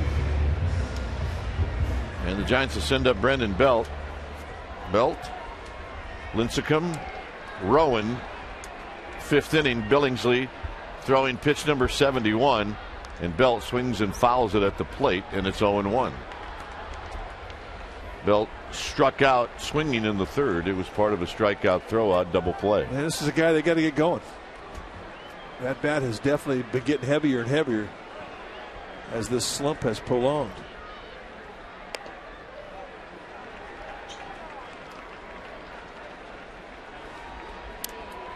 And it's a little worse too when you have never had success at the big league level, when you go into a slump right off the get-go. Out of play, 1-2. Because you don't know if you can play up here yet. And you hope you can. You think you can, but you haven't proven it to yourself yet. And it is so hard to be patient. Little flare out to left field and a base hit. And that's how sometimes it gets started. Boy, did he need that. A ray of sunshine.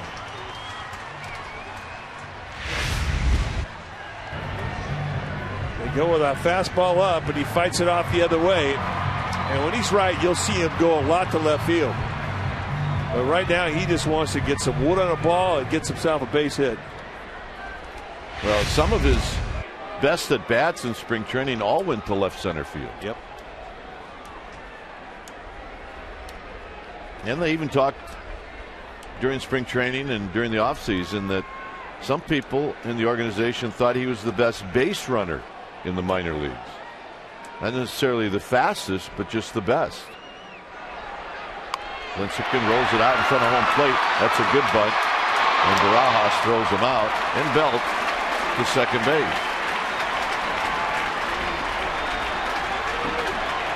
It's time for Subway Eat Fresh Ass Kruk and Kite. The question from Michelle in San Jose: when will the Giants visit the White House? Well, I think we kind of have an open invitation there, don't we? Anytime we want to go. Well, you always check the schedule and you find out when are the Giants going to be playing the Washington Nationals, and they go at the end of this month. They're there for 4 games, the 29th, 30th of April, then the 1st and 2nd of May, and that is Dave Fleming's home. But Ellie Schaefer, who is a Giants season ticket holder, part of President Obama's staff, has invited us back, and we're going. I just don't want to go. I want to spend a couple of nights. Yeah, I don't want to just go. I want to stay there. Let's go. I want to have breakfast. I want to do the whole thing. I want to go in the Lincoln Room. Come on. Put one of those very neat presidential robes on. 0-1 to Rowan. Of course, you know who might have like a major pass through all of Washington, D.C. by the time we get there? Who's that? FP. It's true. FP Santangelo, now the color analyst for the Washington Nationals, joining Bob Carpenter on their television team. And he is going to do very well. An outstanding broadcaster. 1-1 to Rowan. Rowan with a base hit. And here comes Belt. And this game is tied.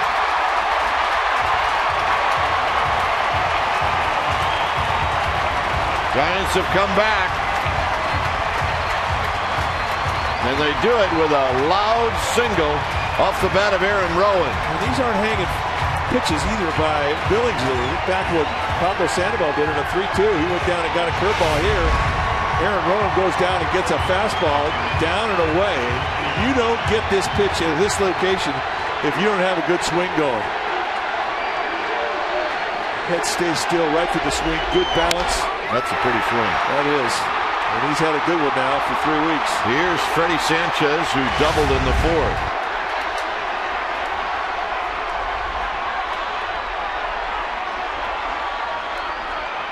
Billingsley steps off. And the Rook feels like he's made a contribution, and in that, he's got to feel pretty good.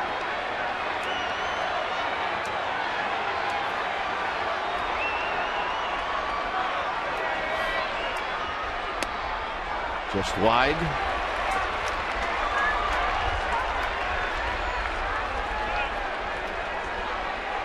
A 3-3 ball game. Giants now with 6 hits.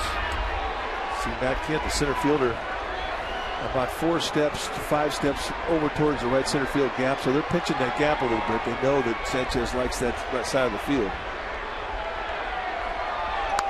The hit and run is on, and Sanchez fouls it down the right field line.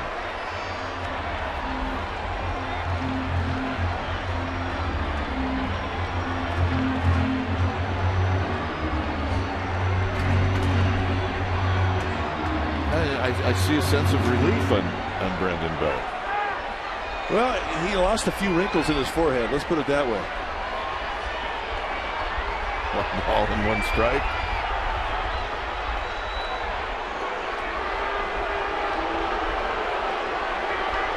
Spoken from a couple of guys who's been there, done that. Yeah. Yep.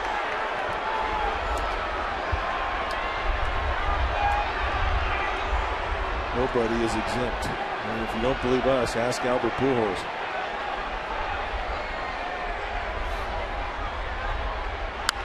Out of play, 1 and 2.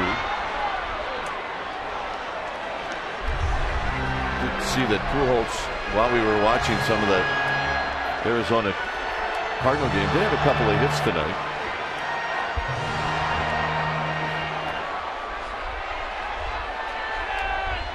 Well, everybody in the baseball world knows it's just a matter of time before he gets going again. It is unusual to see him slump, but it just reminds you of how tough this game is. Big curveball, and they called him out looking. It just says that pitch is high.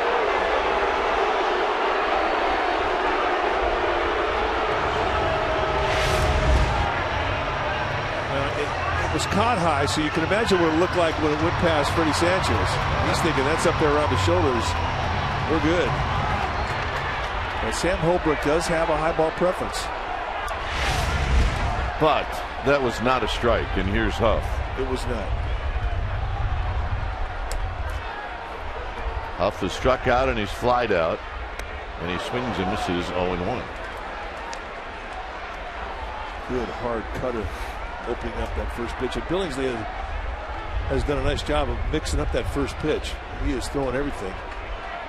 Really kept the Giants off balance on that first swing.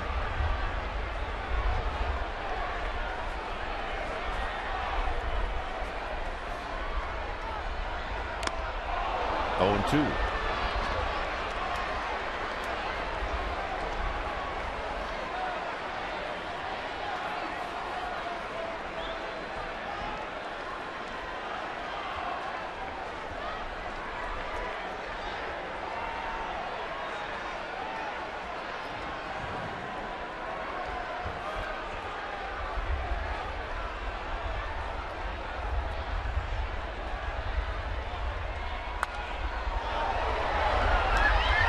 The 0-2 pitch to Huff, foul straight back. That's 85 pitches now thrown for Billingsley.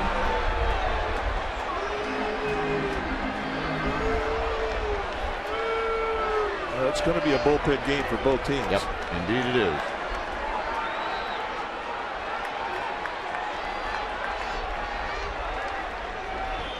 I want to throw it. Huff pulls a foul. Patty Kowalski was all over that. It just got by her a little quick. Well, she did leave her seat. I'm impressed about that. There's our ball babe, Patty Kowalski tonight. That smile is frozen on.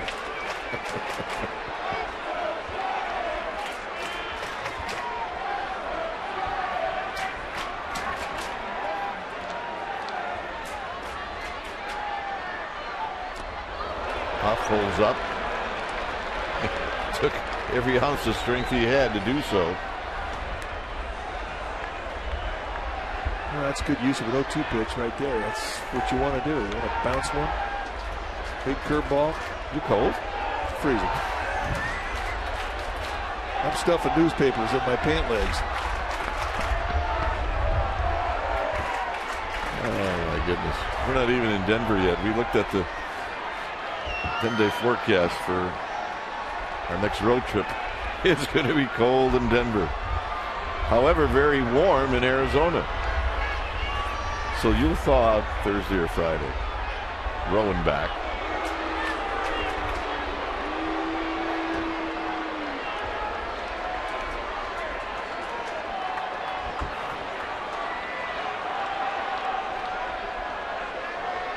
Giants have tied it up here in the 5th inning.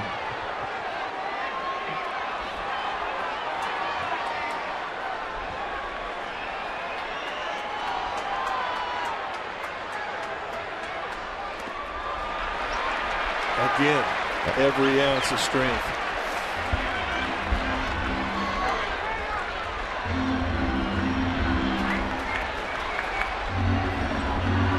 I mentioned it's cold here, but wet on the East Coast. The Brewers and Pirates got rained out in Pittsburgh, and the Rockies and Mets got rained out at Citi Field in New York.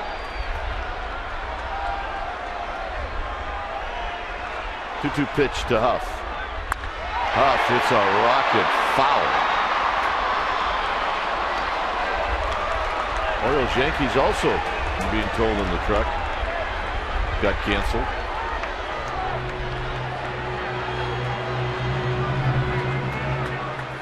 Next pitch for Billingsley, number 90.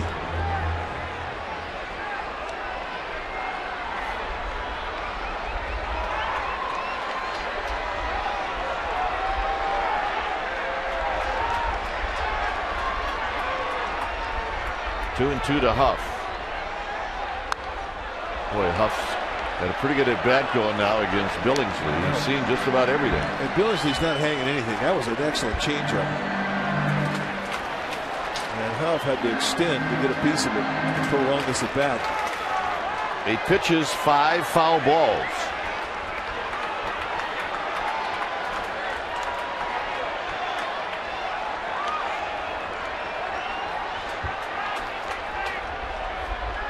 Two balls and 2 strikes. Billingsley started to depart, 3 and 2. Now, if you're going to get that high curveball to Freddie Sanchez, you're not going to get this one. Little backdoor cutter trying to nibble at the knees. I guess what he's saying is you can't have them both. Rowan now will take off.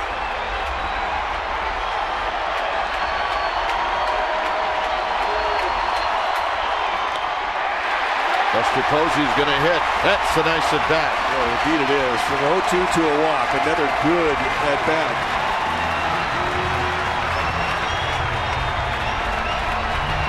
Well, those aren't demoralizing for a pitcher because Billingsley made great pitches ahead of the count. He did exactly what you're supposed to do. And Rick Honeycutt, sensing a little frustration, can come out and talk to his right-hander. This was the hit by Buster Posey that got the Giants on the board. This was a 2-out base hit. And that was a grind. It came with 2 strikes, and Posey had to fight off some fuzz to stay alive to get that pitch. And Aubrey Huff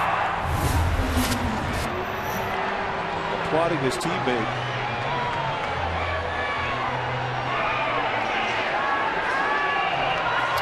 Well, the walk to Huff puts Rowan in scoring position.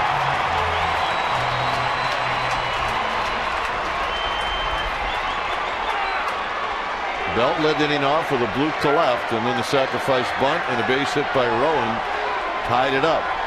Sanchez strikes out, Huff walks, and here's Posey.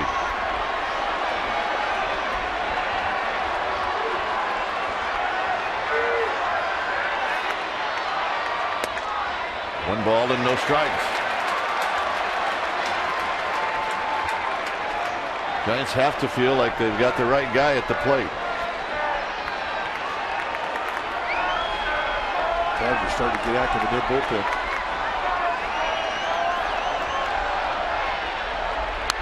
Foul back, and he had a rip. He just missed that one. Blake Hawksworth, the right-hander, starting to get loose in the Dodger bullpen. And here's that 1-0 pitch on the Toyota Ultramo. And he was on it.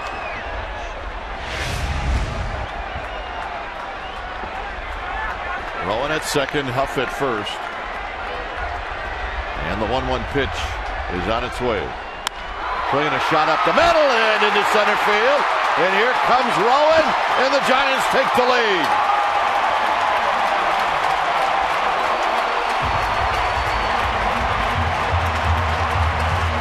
And the Giants lead for the first time. And here's the pitch, really away from the intended location. They set up outside corner, goes up and in. And Posey, a bent arm hack going right back up the middle with it. Watch the elbows bend through the swing. And he barrels it. And he gets it right past Jamie Carroll. And you see how close it was. Just off the tip of the glove of Carroll. And an easy score for Rowan. And here's Sandoval, who doubled on the first baseline in the 4th inning.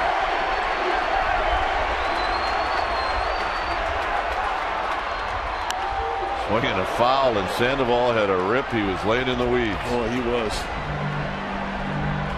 Boy, they have really been grinding on Billingsley these last 2 innings. A lot of pitches. A lot of really good takes. A lot of good come from behind a bat. You fall down on the count 0-2. You work a walk. 32 pitches in the 4th. 26 here in the 5th.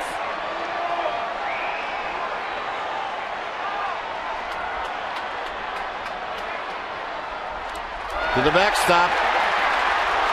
Both runners will advance. Catchers hate this.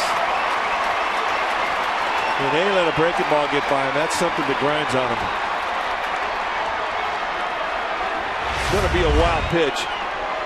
Breaking ball down, and Barajas just could not get body in front of it. Went to a backhand, looked more like a shortstop than a catcher. But the Giants appreciate the 90-foot gift.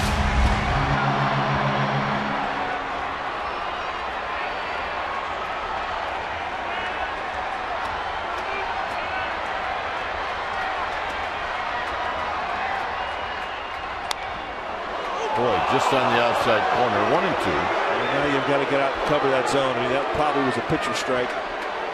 But for Sandoval, if they go out there again, you got to follow.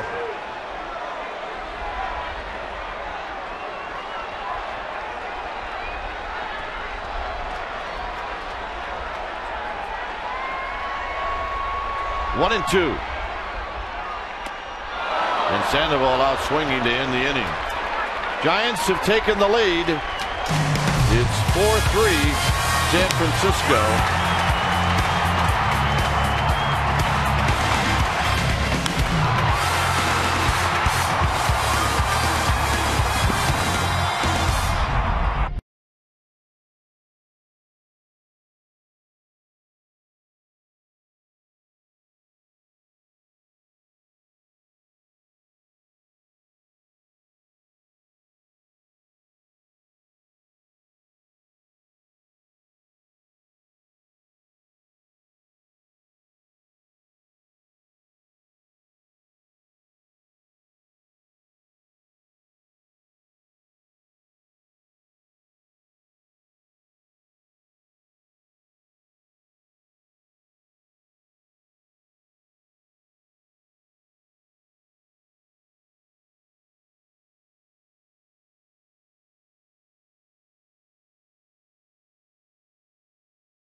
And we go back to Matt Kemp, second inning, trying to steal Tim Lincecum and Buster Posey. And Buster Posey says, a perfect strike to Pablo Sandoval, who puts the tag on. And he is out. And that's your Coors Light Freeze Can, brought to you by Frost Brewed Coors Light, the world's most refreshing beer. So here's Ethier. It's a 4-3 lead for the Giants. Dan runs are going to start getting greased up. 95 pitches on the night for Linscomb,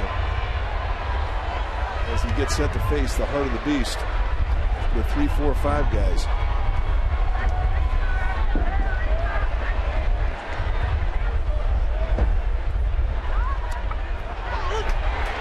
Ethier singled in the 4th inning. He's 1 for 2.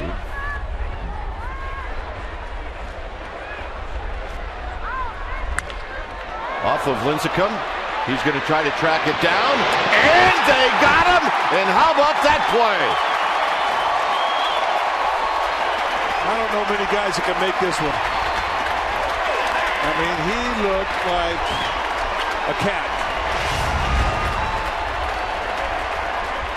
Right back up the middle. Hits low on the thumb of his glove. He goes back into a slide to a bare hand. And from his knees, a strike to Belt, and Ethier cannot believe it. Wow.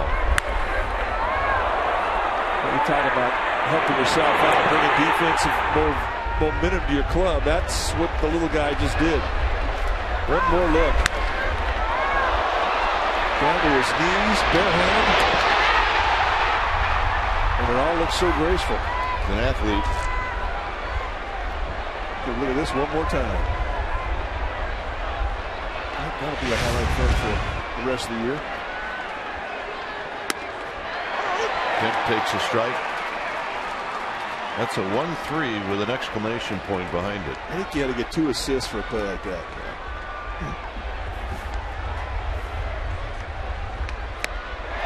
Oh, 2. Well, what a difference strike 1 makes to Matt Kemp.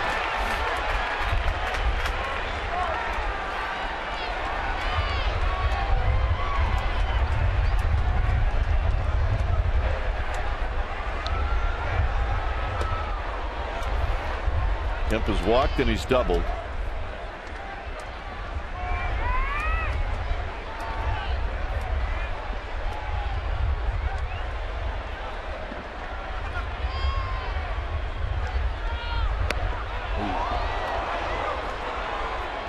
Tried to get him with another changeup, missed on an inside. Just another example. I mean, in close pitches, Kemp is so locked in the strike zone, he just is not going out. You get a call strike on him, you got to earn it. Full foul. Take a look at our Toyota Ultramo on the play from Linscomb. You can see it hit right there on the thumb of the glove. And watch him go down to his knees, barehanded, and then from the knees, rifle a strike. Out of play. Just got a text from FP. What'd he say? Drinks and dinner on me all 4 days in Washington, D.C. That include lunches too? Yep. All right. Do not bring your meal money. That's what you like to hear. Says he's wired in, so we're going to take advantage of it. Up the middle and a base hit for Kemp. Go to Amy G. Amy.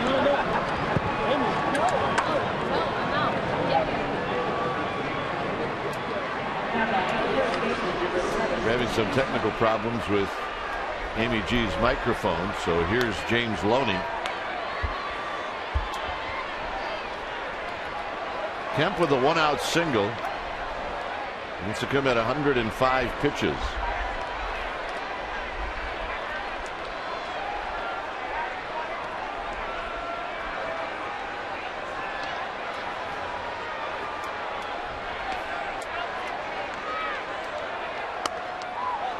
Loney reached on an error in the 4th inning.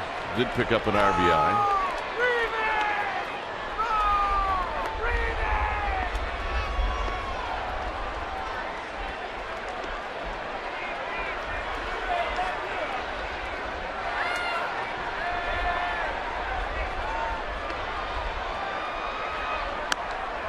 Two 2-0.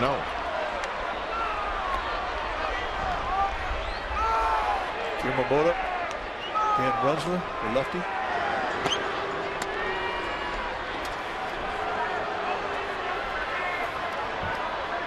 Lincecum trying to get through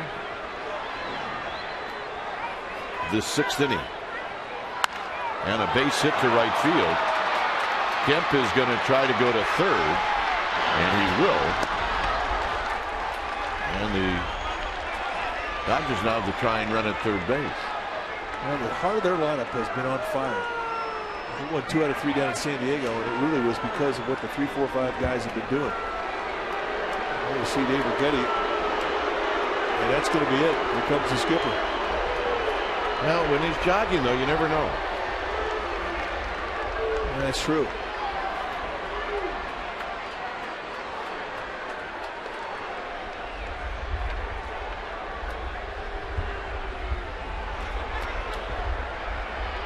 He needs a strikeout. And the best guy to get it is still out there.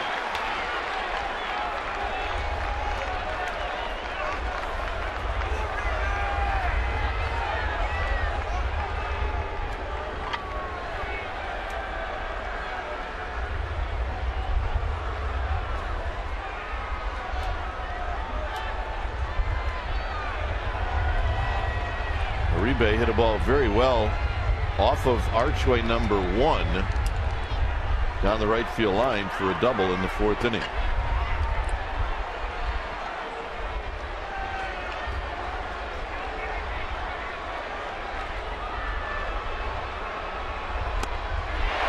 Swing and a miss. No balls in 1 strike. He's still throwing 94, and that had a little extra hop on it above the hands of Uribe on the inside corner.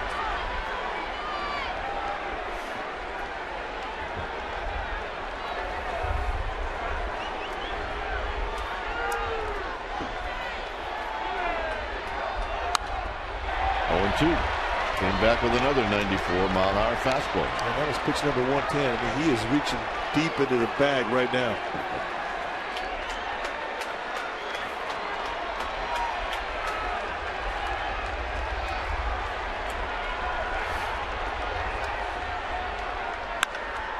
That's a foul ball. And that was a hanger.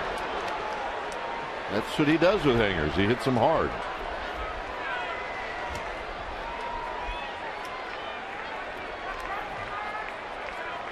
Fans know that you drop something down below the strike zone, Uribe will chase. And he will also chase above the hands. Do not have to go in the strike zone ahead 0-2.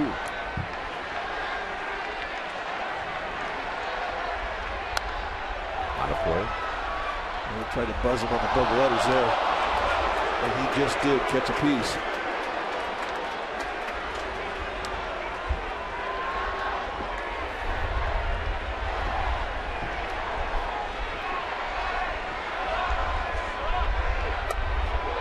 High, 1-2. Barajas is on deck.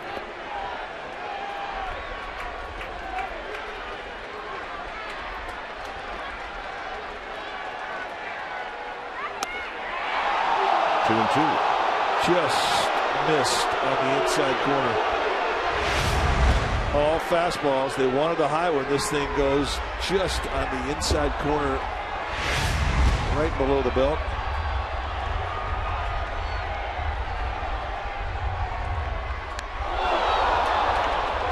And the bases are loaded for Barajas.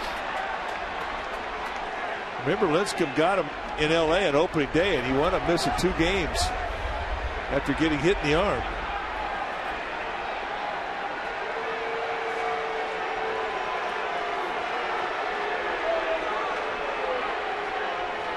So, the second trip for Bruce Bochy. When it's time for a change, think Speedy. Oil change and tune-up. Your oil change tune-up and smog experts. We'll be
2 times.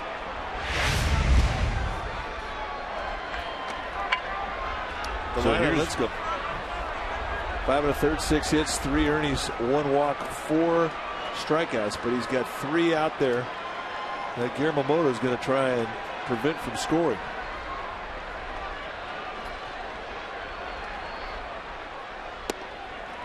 Barajas has struck out. He's reached on a fielder's choice.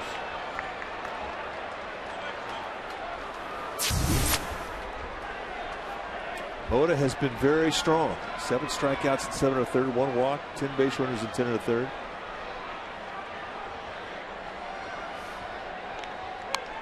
Off the end of the bat, foul. The ball and a strike. Barajas 2 for 10 in his career against Guillermo Mota.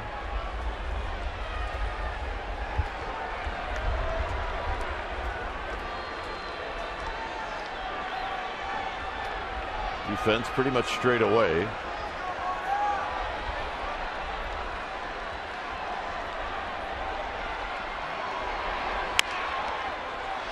One and 2.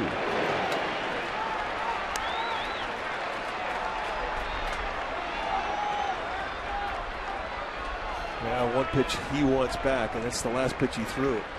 Ahead the count, really 2-2. With a very aggressive swinger.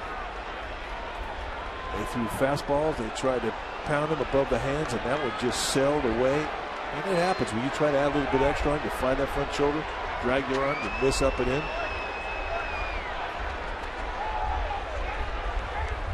Now they don't want Uribe to get extended. So pitching him inside is not a surprise. 1 and 2 to Barajas.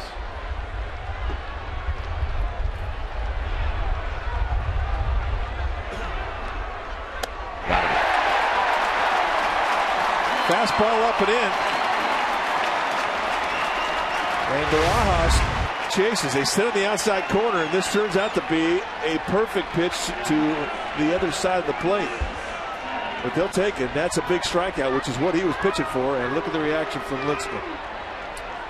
Well, not out of the woods yet. Here's Miles, who's got good numbers against Mota.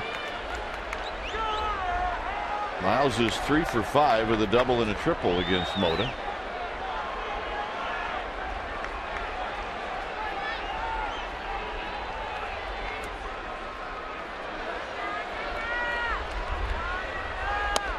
And the first pitch is high, 1-0.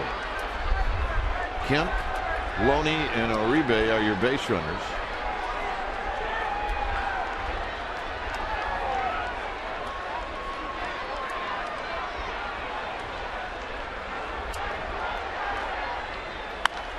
This should do it. Sandoval doing the pop-up dance. Side retired. And Mota gets Lynch to come out of the jam.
is brought to you by Farmers Insurance. Call 1-800-FARMERS or visit farmers.com to find a local agent. We are insurance. We are farmers. By Xfinity. TV, phone, and internet. Reinvented. And by Jack in the Box. Right now, get the All-American Jack Combo with fries and a drink for only $4.99 plus tax. 4-3 here at the ballpark as we go to the bottom of the 6th inning. When it's time for a change, think Speedy Oil Change and Tune-Up, your oil change tune-up and smog experts. Kenley Jansen is on the mound, a big, hard-throwing right-hander. Converted catcher. We saw him last year, and he was like 96 to 99, and he has not had that same velocity. Big fella, 6'5", 260. But mechanically, he is a little out of whack right now, and it shows up in his velocity. Excellent job by Guillermo Mota, closing out that inning and preserving the lead for Tim Lincecum.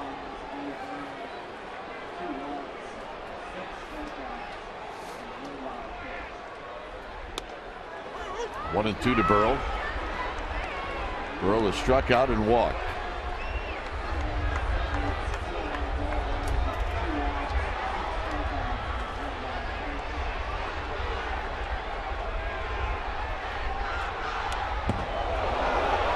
Just airmail into the backstop. It's 2-2. Just to stay, that, that's not a bad thing if you throw hard. But every once in a while, do that. Just to put a thought in the mind of a big league hitter that you can once in a while get a wild hair up your nose. He's a total four-seam guy. Grip and rip. And he gets Burrell swinging.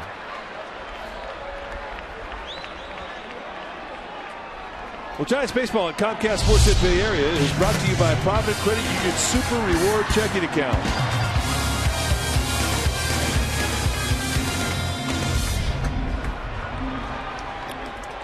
With one out, here's Tejada, who's 1 for 2.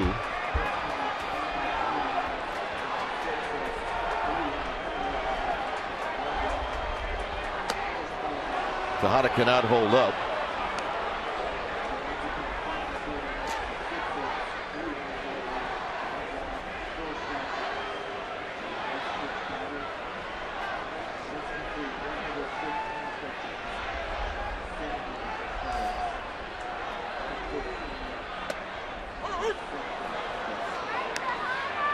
Looks pretty good tonight. Well, that's a good curveball, and that 94-mile-an-hour cut fastball that struck out Pat Burrell, that was as impressive as well.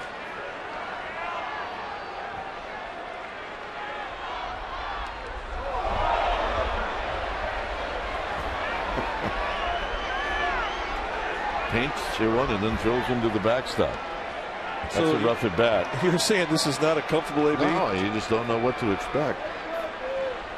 Affeld in the Giants bullpen.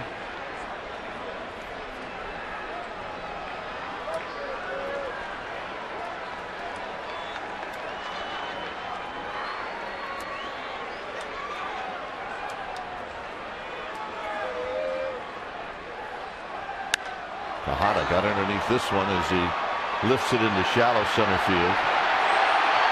And Kemp is going to put it away. All right, now let's check in with Amy G. All right, gentlemen. Brandon Belt due up, and he had a single to lead off the bottom of the 5th inning. That was a huge hit for the rookie who's had offensive struggles as of late. Coming into tonight's game, he was hitless in his last 2 games and 1 for 13 on this homestand.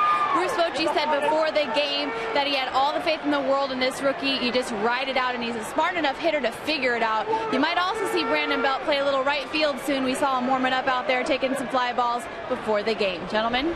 All right, Amy, here's Belt. Belt takes one low. 4-3 Giants, 6th inning.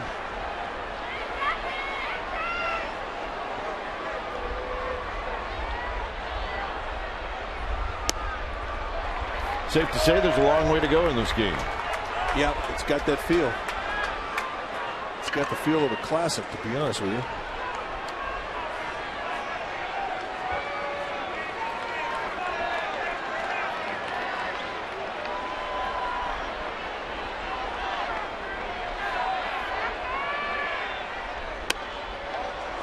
3-0. Nate Schultz is on deck.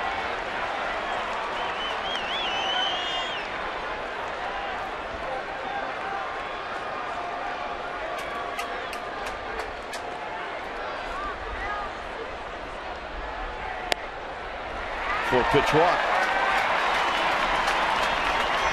You heard Amy G say that Vanderbilt took some fly balls in the outfield today. Took a few ground balls as well. Not really much of a challenge for him. He's played a lot of outfield in his young career. We know he likes to throw, and he's got a good arm. Drafted as a pitcher. Here's Sherholtz.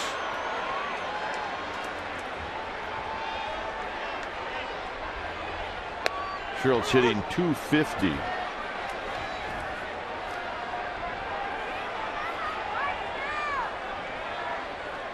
Four for 16, 0 for 3 as a pinch hitter.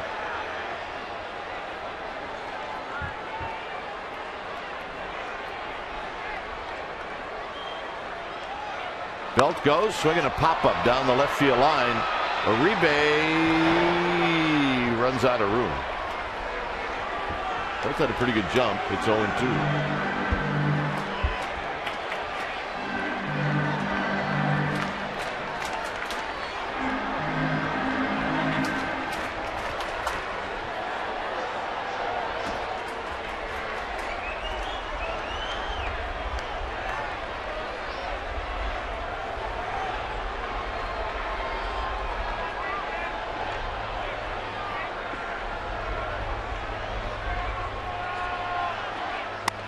Outside, 1-2 to Nate Sherholtz. 3 runs on 6 hits for LA, 4 runs on 7 hits for the Giants.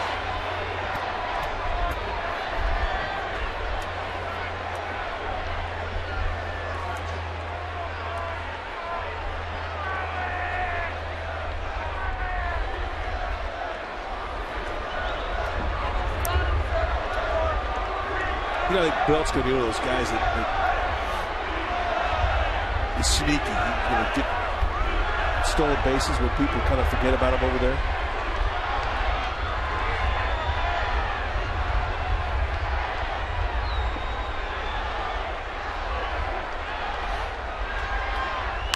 Sherholtz again fouls it out of play. Belt, for one brief second, looked like he was going to go. Guys 6'5" just don't look like base stealers. No, they don't.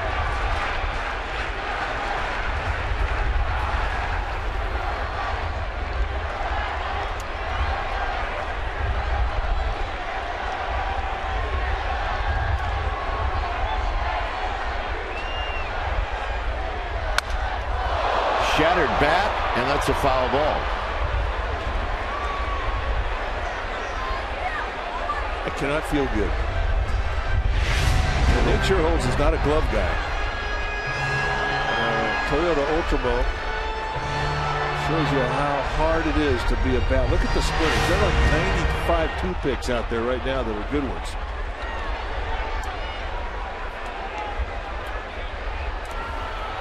One and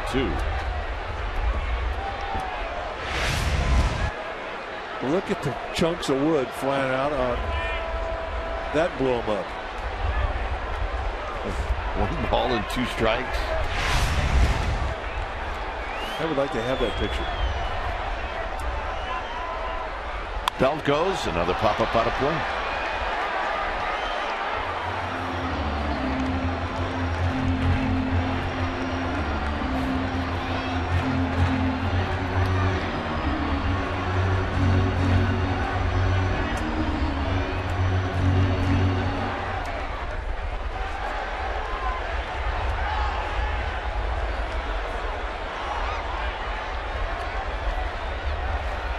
Jansen the high set in the pitch, and Sherholtz just got a piece of it, as he has done in a number of these swings here in the 6th inning.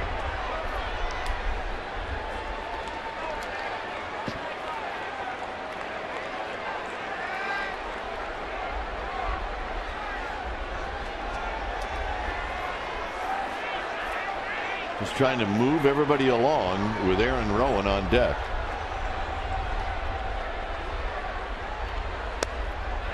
Two and two. That's one of Bruce Bochy's favorite sayings. Keep the line moving. It's a good one. And that's how you string together good innings. String together good at bats.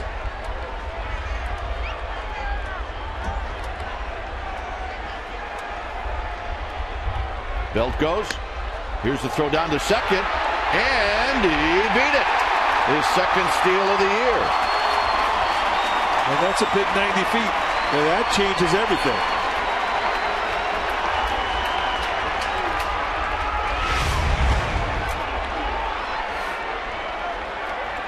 Rojas really got rid of the ball, and that's a very close play from that particular angle. That could have been bang bang. But that angle there says he's clearly safe. And a shot on the ground to Jamie Carroll, and that'll end the inning. It stays a 4-3 ball game. Giants on top.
It's a 4-3 lead for the Giants. Billingsley and Lincecum started. Both have departed.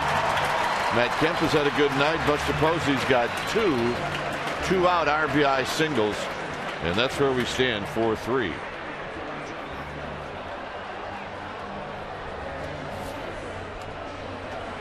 Still not speaking. She's got a smile on her face, though.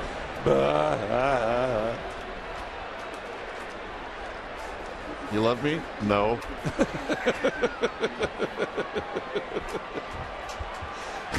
I'm telling you, I could read her lips. There's Jeremy Affeldt. Jeremy Affeldt, the new pitcher on the hill for the Giants. You're a funny guy, partner.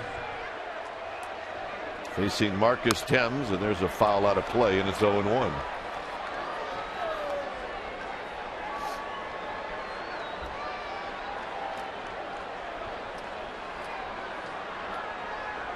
Aubrey Huff is now in left field. Sherrill stays in the game, and he is in right. Hit high and deep to left. He's got power, and it is gone, and this game is tied.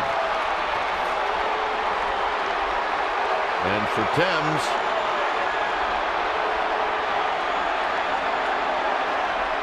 that's his first home run of the year.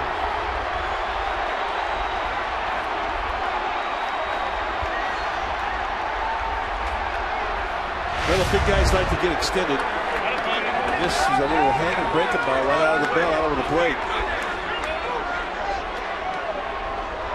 once he gets a piece of it, he shows you what he can do with it. Long way to go in this game, like I said. Here's Gwynn. Breaking ball to Gwynn is a strike. That's one of the best breaking balls that Tony Gwynn Jr. has ever seen. It had some anger behind it.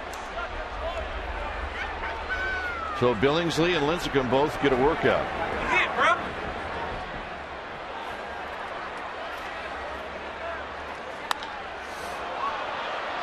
Out to Aaron Rowan in center field. At number 1. Here's Jamie Carroll.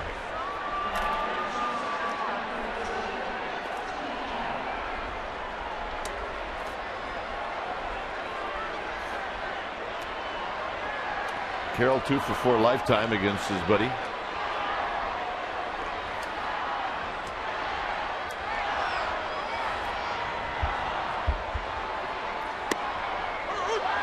Both Belt and Sandoval are in at the corners.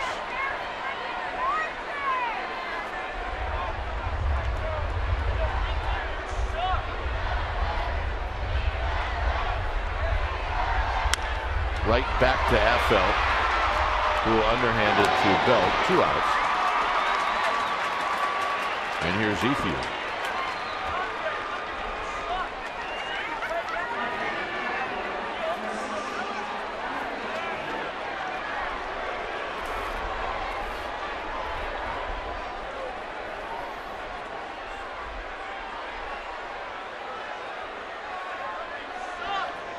Ethier 1 for 3.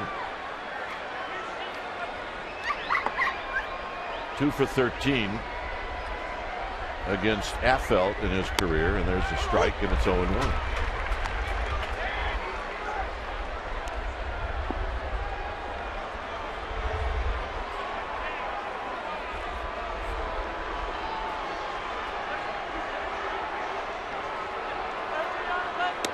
Down low.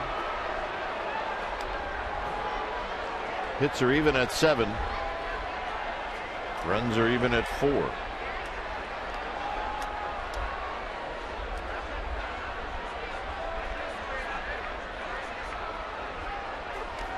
To the backstop. 2 balls and a strike. Final game of the series will be tomorrow.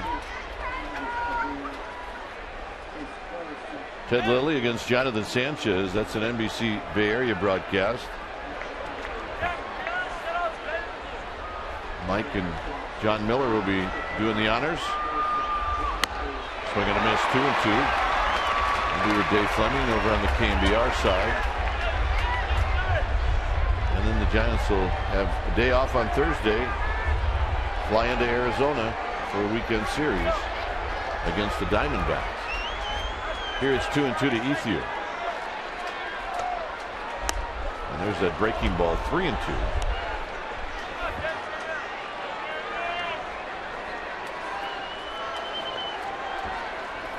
Usually pretty consistent with that breaking ball, the left-hander. He has been of late. And we saw the one he opened it up first one he threw in this game to a left-hander Tony Gwynn, and it was a beaut.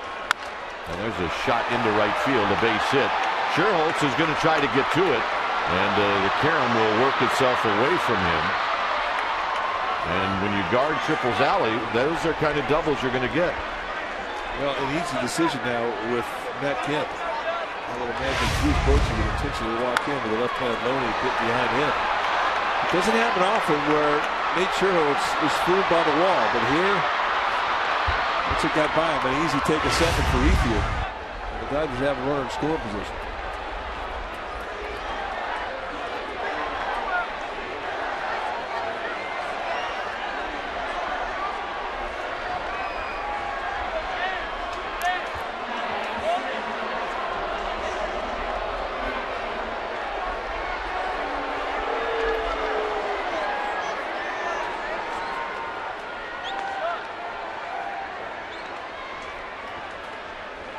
So Kemp will be walked intentionally.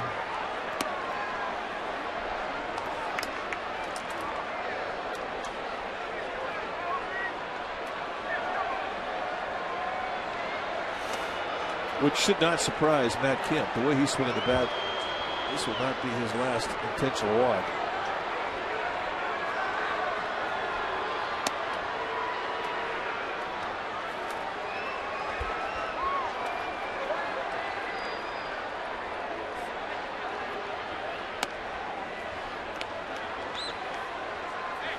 Well, as Matt Kemp heads down to first base, I want to remind you that the Giants group tickets are on sale right now. There's no better place to bring your group to something than right here, AT&T Park. If you want to get the best seats and the best prices, make sure you book your group today by calling 415-972-2298, or you can go to sfgiants.com.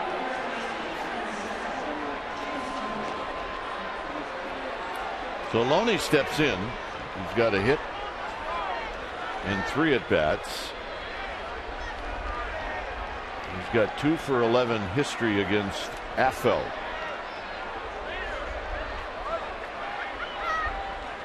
And he rolls this one to Belt. Belt will flip it to Affel, and that'll end the inning.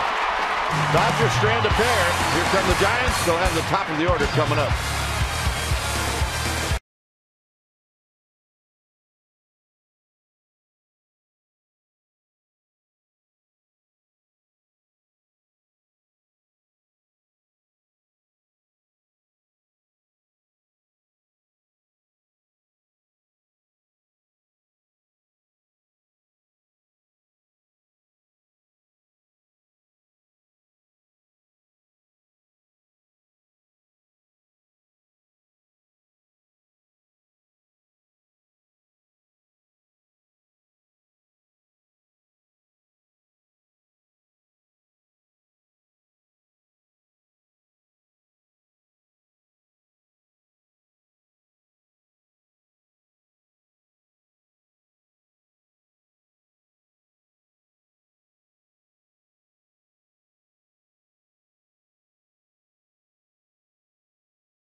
Sanchez getting his gloves on.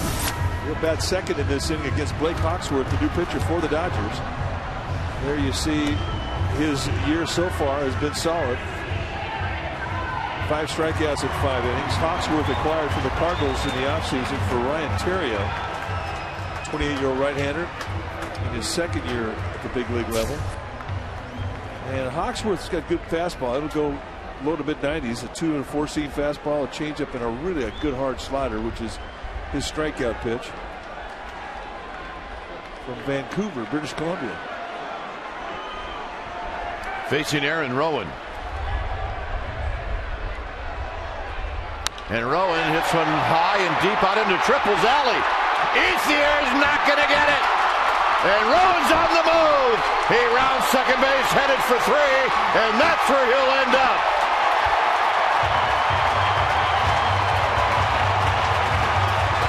What a beautiful swing by Aaron Rowan. And that's pretty much what you've been seeing every at-bat he's had. He has been red hot. And you talk about a guy that's covering the outside corner, taking the outside fastball right through Triple's alley. And look how deep the ball gets to him, and he extends right through. He is dialed, and he backspins one right over Ethier's head. And an easy 3-bagger. And that's a great way to start an inning. Stay hot, Aaron Rowan.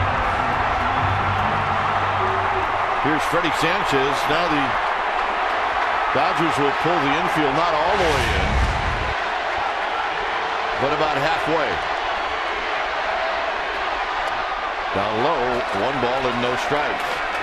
So it is a strikeout situation, and you just saw his best strikeout slider. That's what he's going to try and finish a right-handed hitter off. So in essence, he may have done Freddie Sanchez a favor showing it to him early.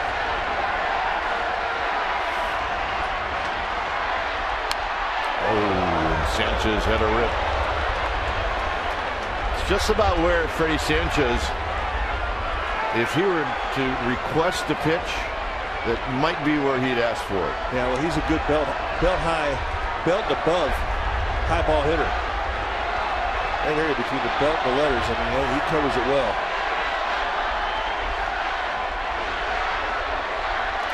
And it's coming to the backstop, and here comes Rowan, and the Giants retake the lead.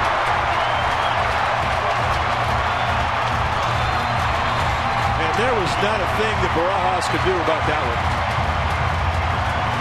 That is 100% pure wild pitch. And look at the Giants bench.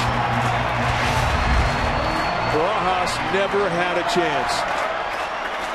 And it ate him up. Yeah, he tried 3 different ways trying to knock that down.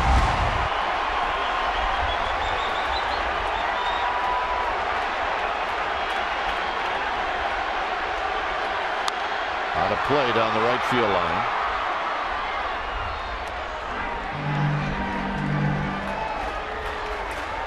The ball that Rowan hit, I'm trying to think about parks in the National League. This might be the only one where it's not a home run. Maybe San Diego. But he crushed it.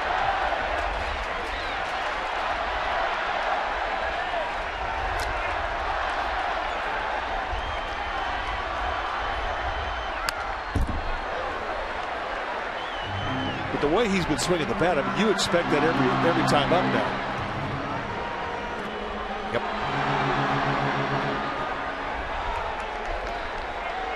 And good for Aaron Rowan. When he wasn't getting playing time, he was very quietly just went to the cage and kept working.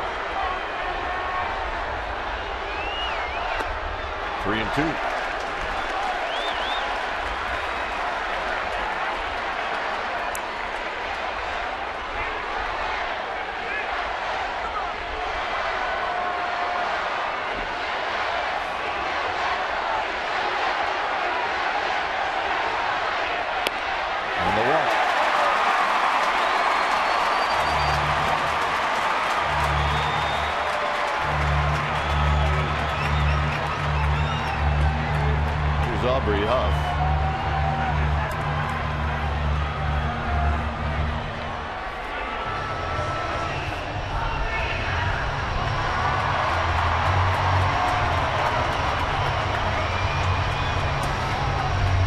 Tonight is 0 for 2. He reached on a walk.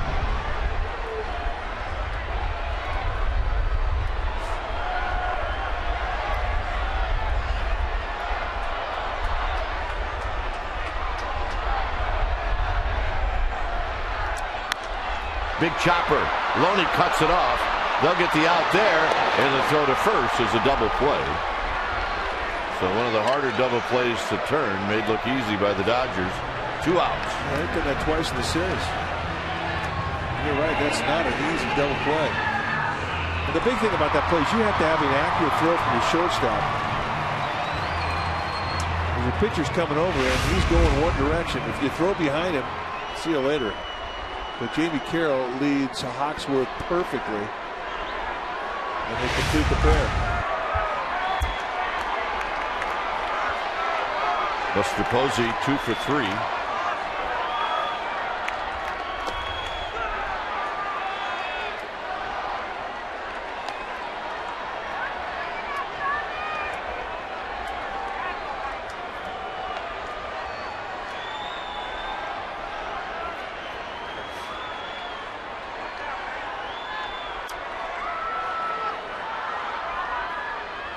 And a shot into left field. He's got 3 hits tonight.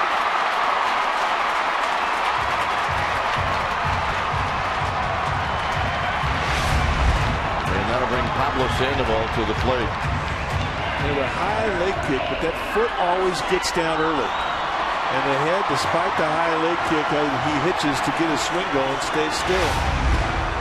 He gets a good look, and it's official. He's hot.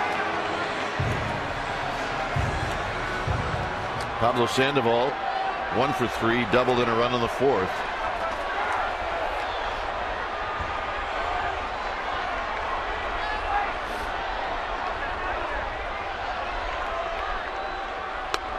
Way out in front, and Sandoval cannot hold up. 0-1. Good changeup.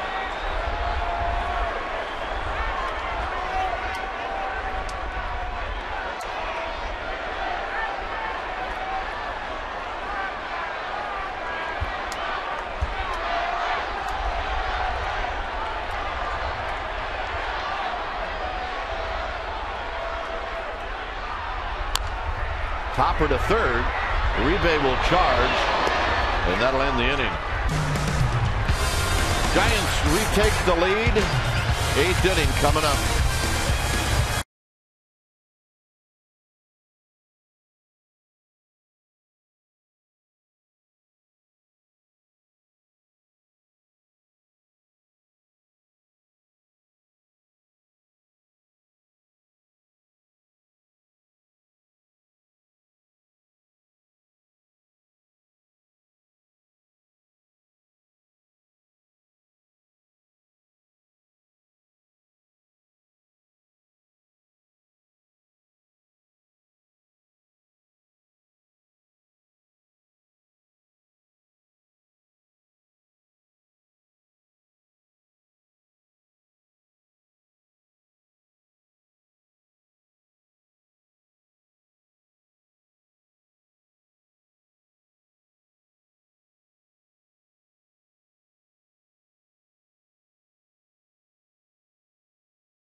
Some of what has happened here at the ballpark tonight as we head to the 8th inning. A 5-4 lead for the Giants. As Romo will face Juan Uribe. Uribe is 1 for 2, hit by a pitch in the 6th.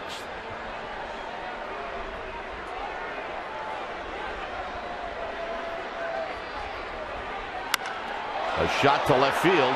Huff. 1 pitch, 1 out. That was a little scary. I left the bat. I thought it might get over the head of Huff.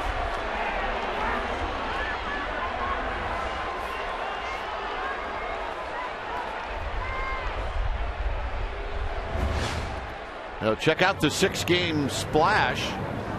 It is the Splash Pack. Go to sfgiants.com. Prices vary based on games selected. 20 pre-selected games this season. And the way to find out all the information, go to sfgiants.com. Here's Barajas. Outside to Barajas.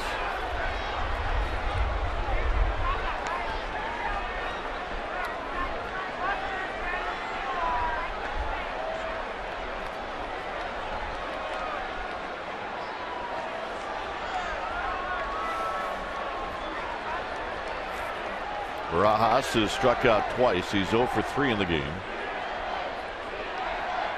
You just have to be careful because He will just do that. And he got underneath that one. You know, he's got power, and he will try and change the game in one swing. And he, like guys with power, they know they are capable of doing that very thing. And he is scary. In one-run ball games especially.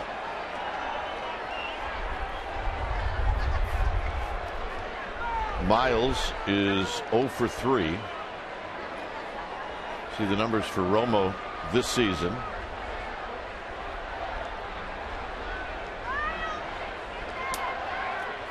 Nobody on, 2 outs. In a 5-4 game, Giants on top. 8th inning.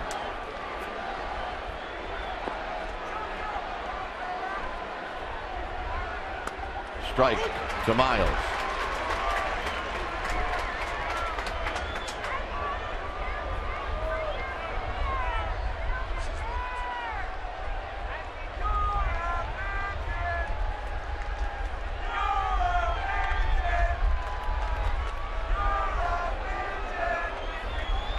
One pitch to Miles, and it's inside. 1 ball and 1 strike.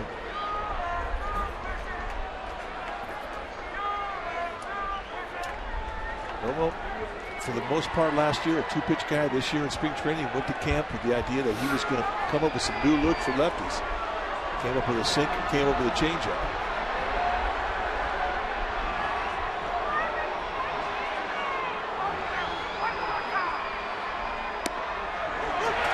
And there was that sinker. Perfectly placed, knee-high, outside corner.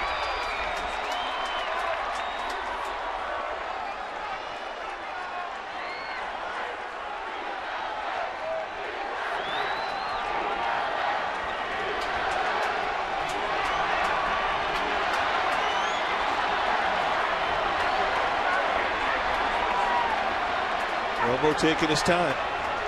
Icing him down.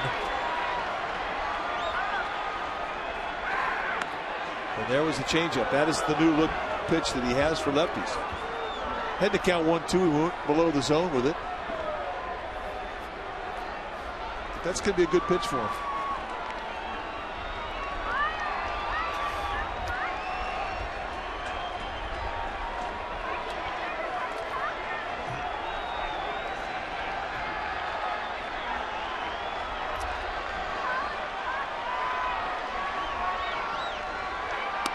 See you later, and that'll end the inning. Giants are coming up. It'll be a 5.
Sportsnet Bay Area is proud to bring Giants fans another season of GMAG. And yep, I'm hard at work bringing compelling features to the fans, guys.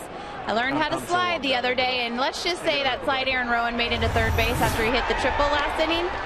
I do not look like that. Hope you enjoy. That don't look like a pretty good slide to me. Is Hawksworth to the pinch hitter Fontenot and a broken bat dribbler foul.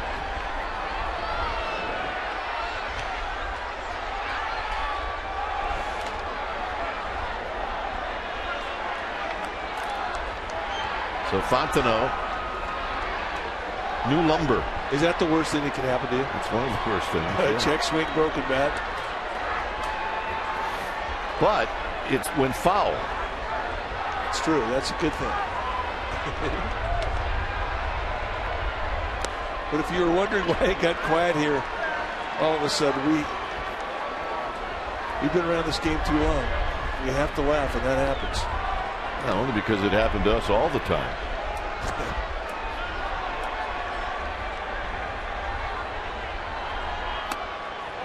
2 balls and 1 strike to Mike Fontenot. You see, that to me, that changes a slump around. When you start check swinging, breaking your bat, and it's foul, your luck's changing. He's 0 for 8 coming into this at bat as Brian Wilson is getting loose.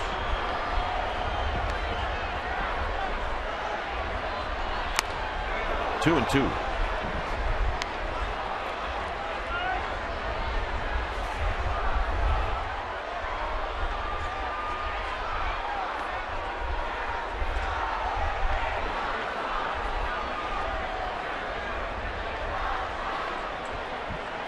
Tejada to follow.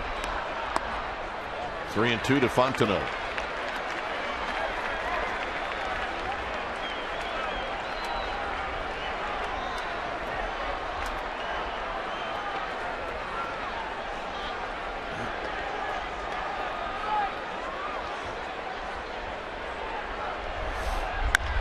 Chopper to second, where Miles will make the play.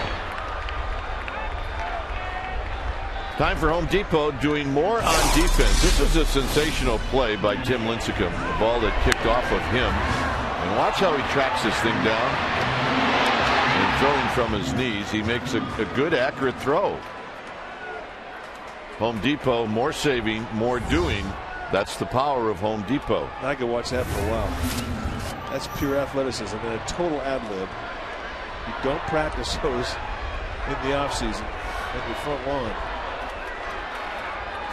Tejada is 1 for 3.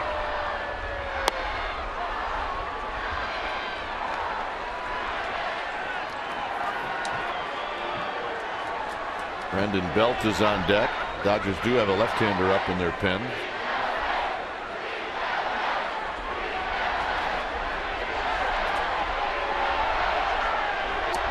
Outside corner to even the count.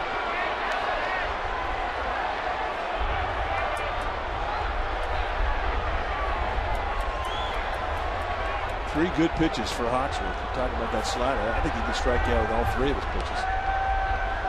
Well, you're spotting mid-90s fastballs, a good hard slider to changeup. That's a rough at bat.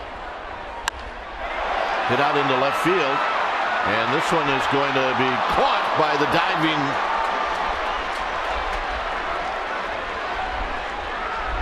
Gwynn. Changed his headwear, and I thought it was somebody else. A nice play by Tony Gwynn. Well, when you have Tony Gwynn out in left field, you in essence have 2 center fielders out there defending. Because he can cover some ground, and this is a nice play. Brendan Belt struck out, singled, and walked.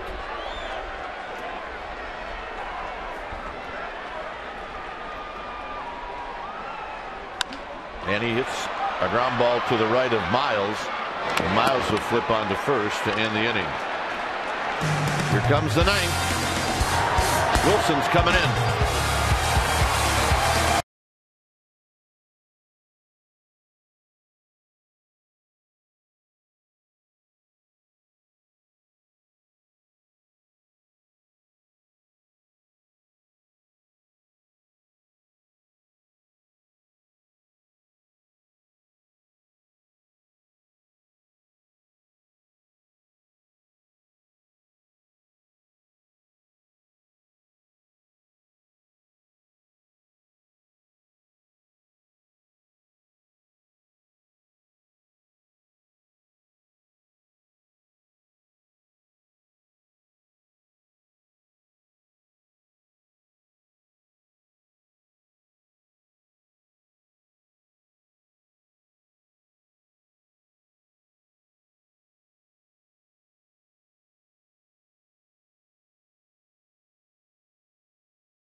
Sportsnet Central tonight after Giants postgame live right here on Comcast Sportsnet Bay Area.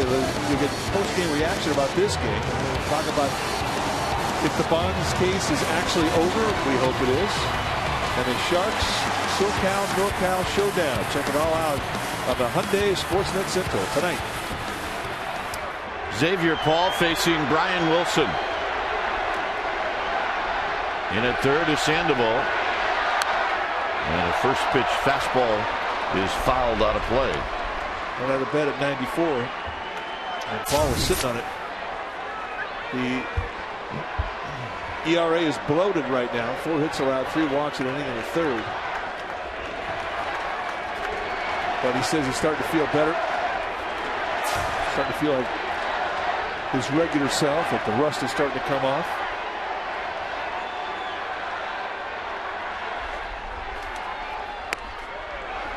Just inside to even the count at a ball and a strike. Wilson will give you 3 looks. A fastball will go mid to high 90s, and a good hard cutter that'll go 90-93, and then the slider. All 3 pitches are high velocity.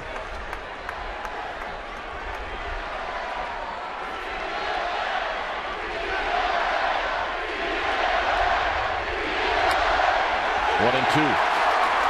That's shaving some paint right there. There's no rust on that cutter. That location was perfect.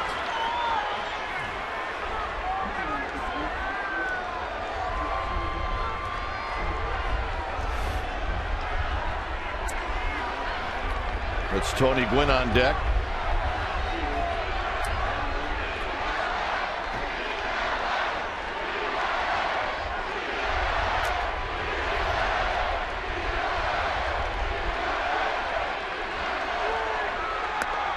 A bit high. 2-2. Just right at the belt or above the belt.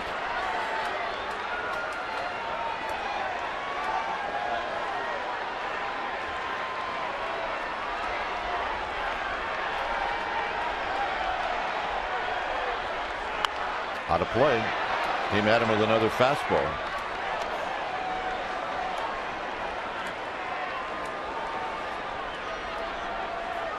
Xavier Paul is a pinch hitter. He's only had 1 at bat. He's 0 for 1.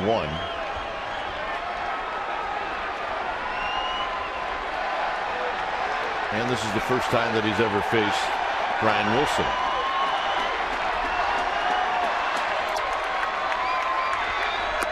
Got him. Backdoor pain again, and the rust is gone. 2 times Paul froze on that outside cutter, thinking early on it was outside, and the movement was late, and the reception was perfect, and Posey sticks it for strike 3. Here's Gwynn. And we build confidence 1 pitch at a time.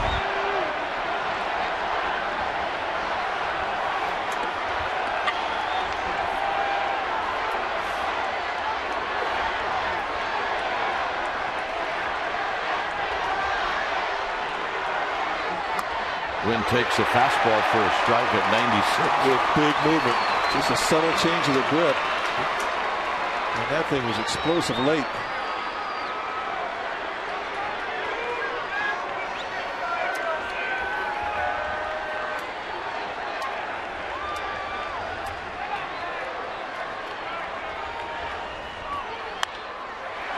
And that pop-up is into the club level, 0-2. And he's reaching back. That's 97. And that's one of the best fastballs velocity-wise we've seen him have in a month.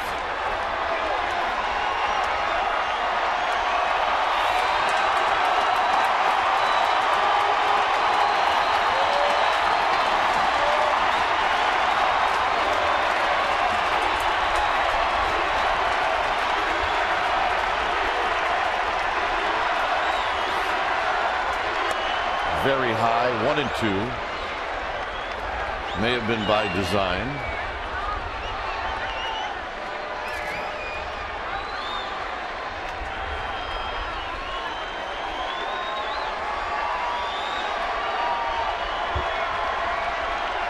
Got him.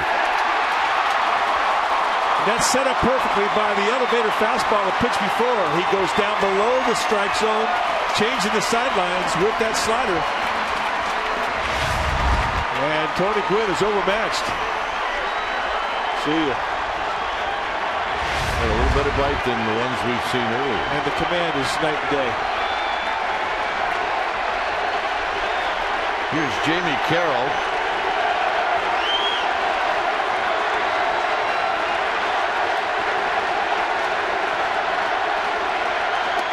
First pitch strike to Carroll, and it's 0-1. Take it all the way. Maybe the single toughest out in this lineup. He will not give up easily. Jamie Carroll will battle it.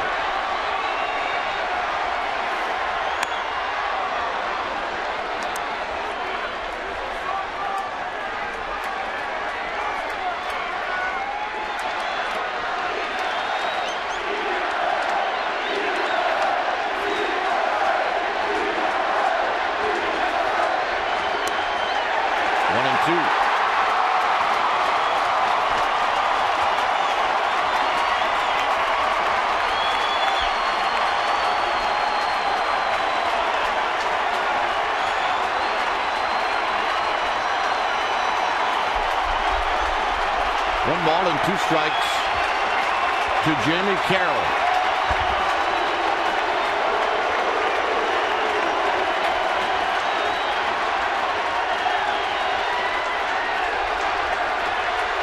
Got him. In game 1 game 2 goes to the Giants. As they come back in this one, they trailed 3-0. And a couple of big hits in this lineup, and all of a sudden the Giants had the lead. The Reds tied it again. They came back and took the lead, and Mota, Affel, Romo, and Wilson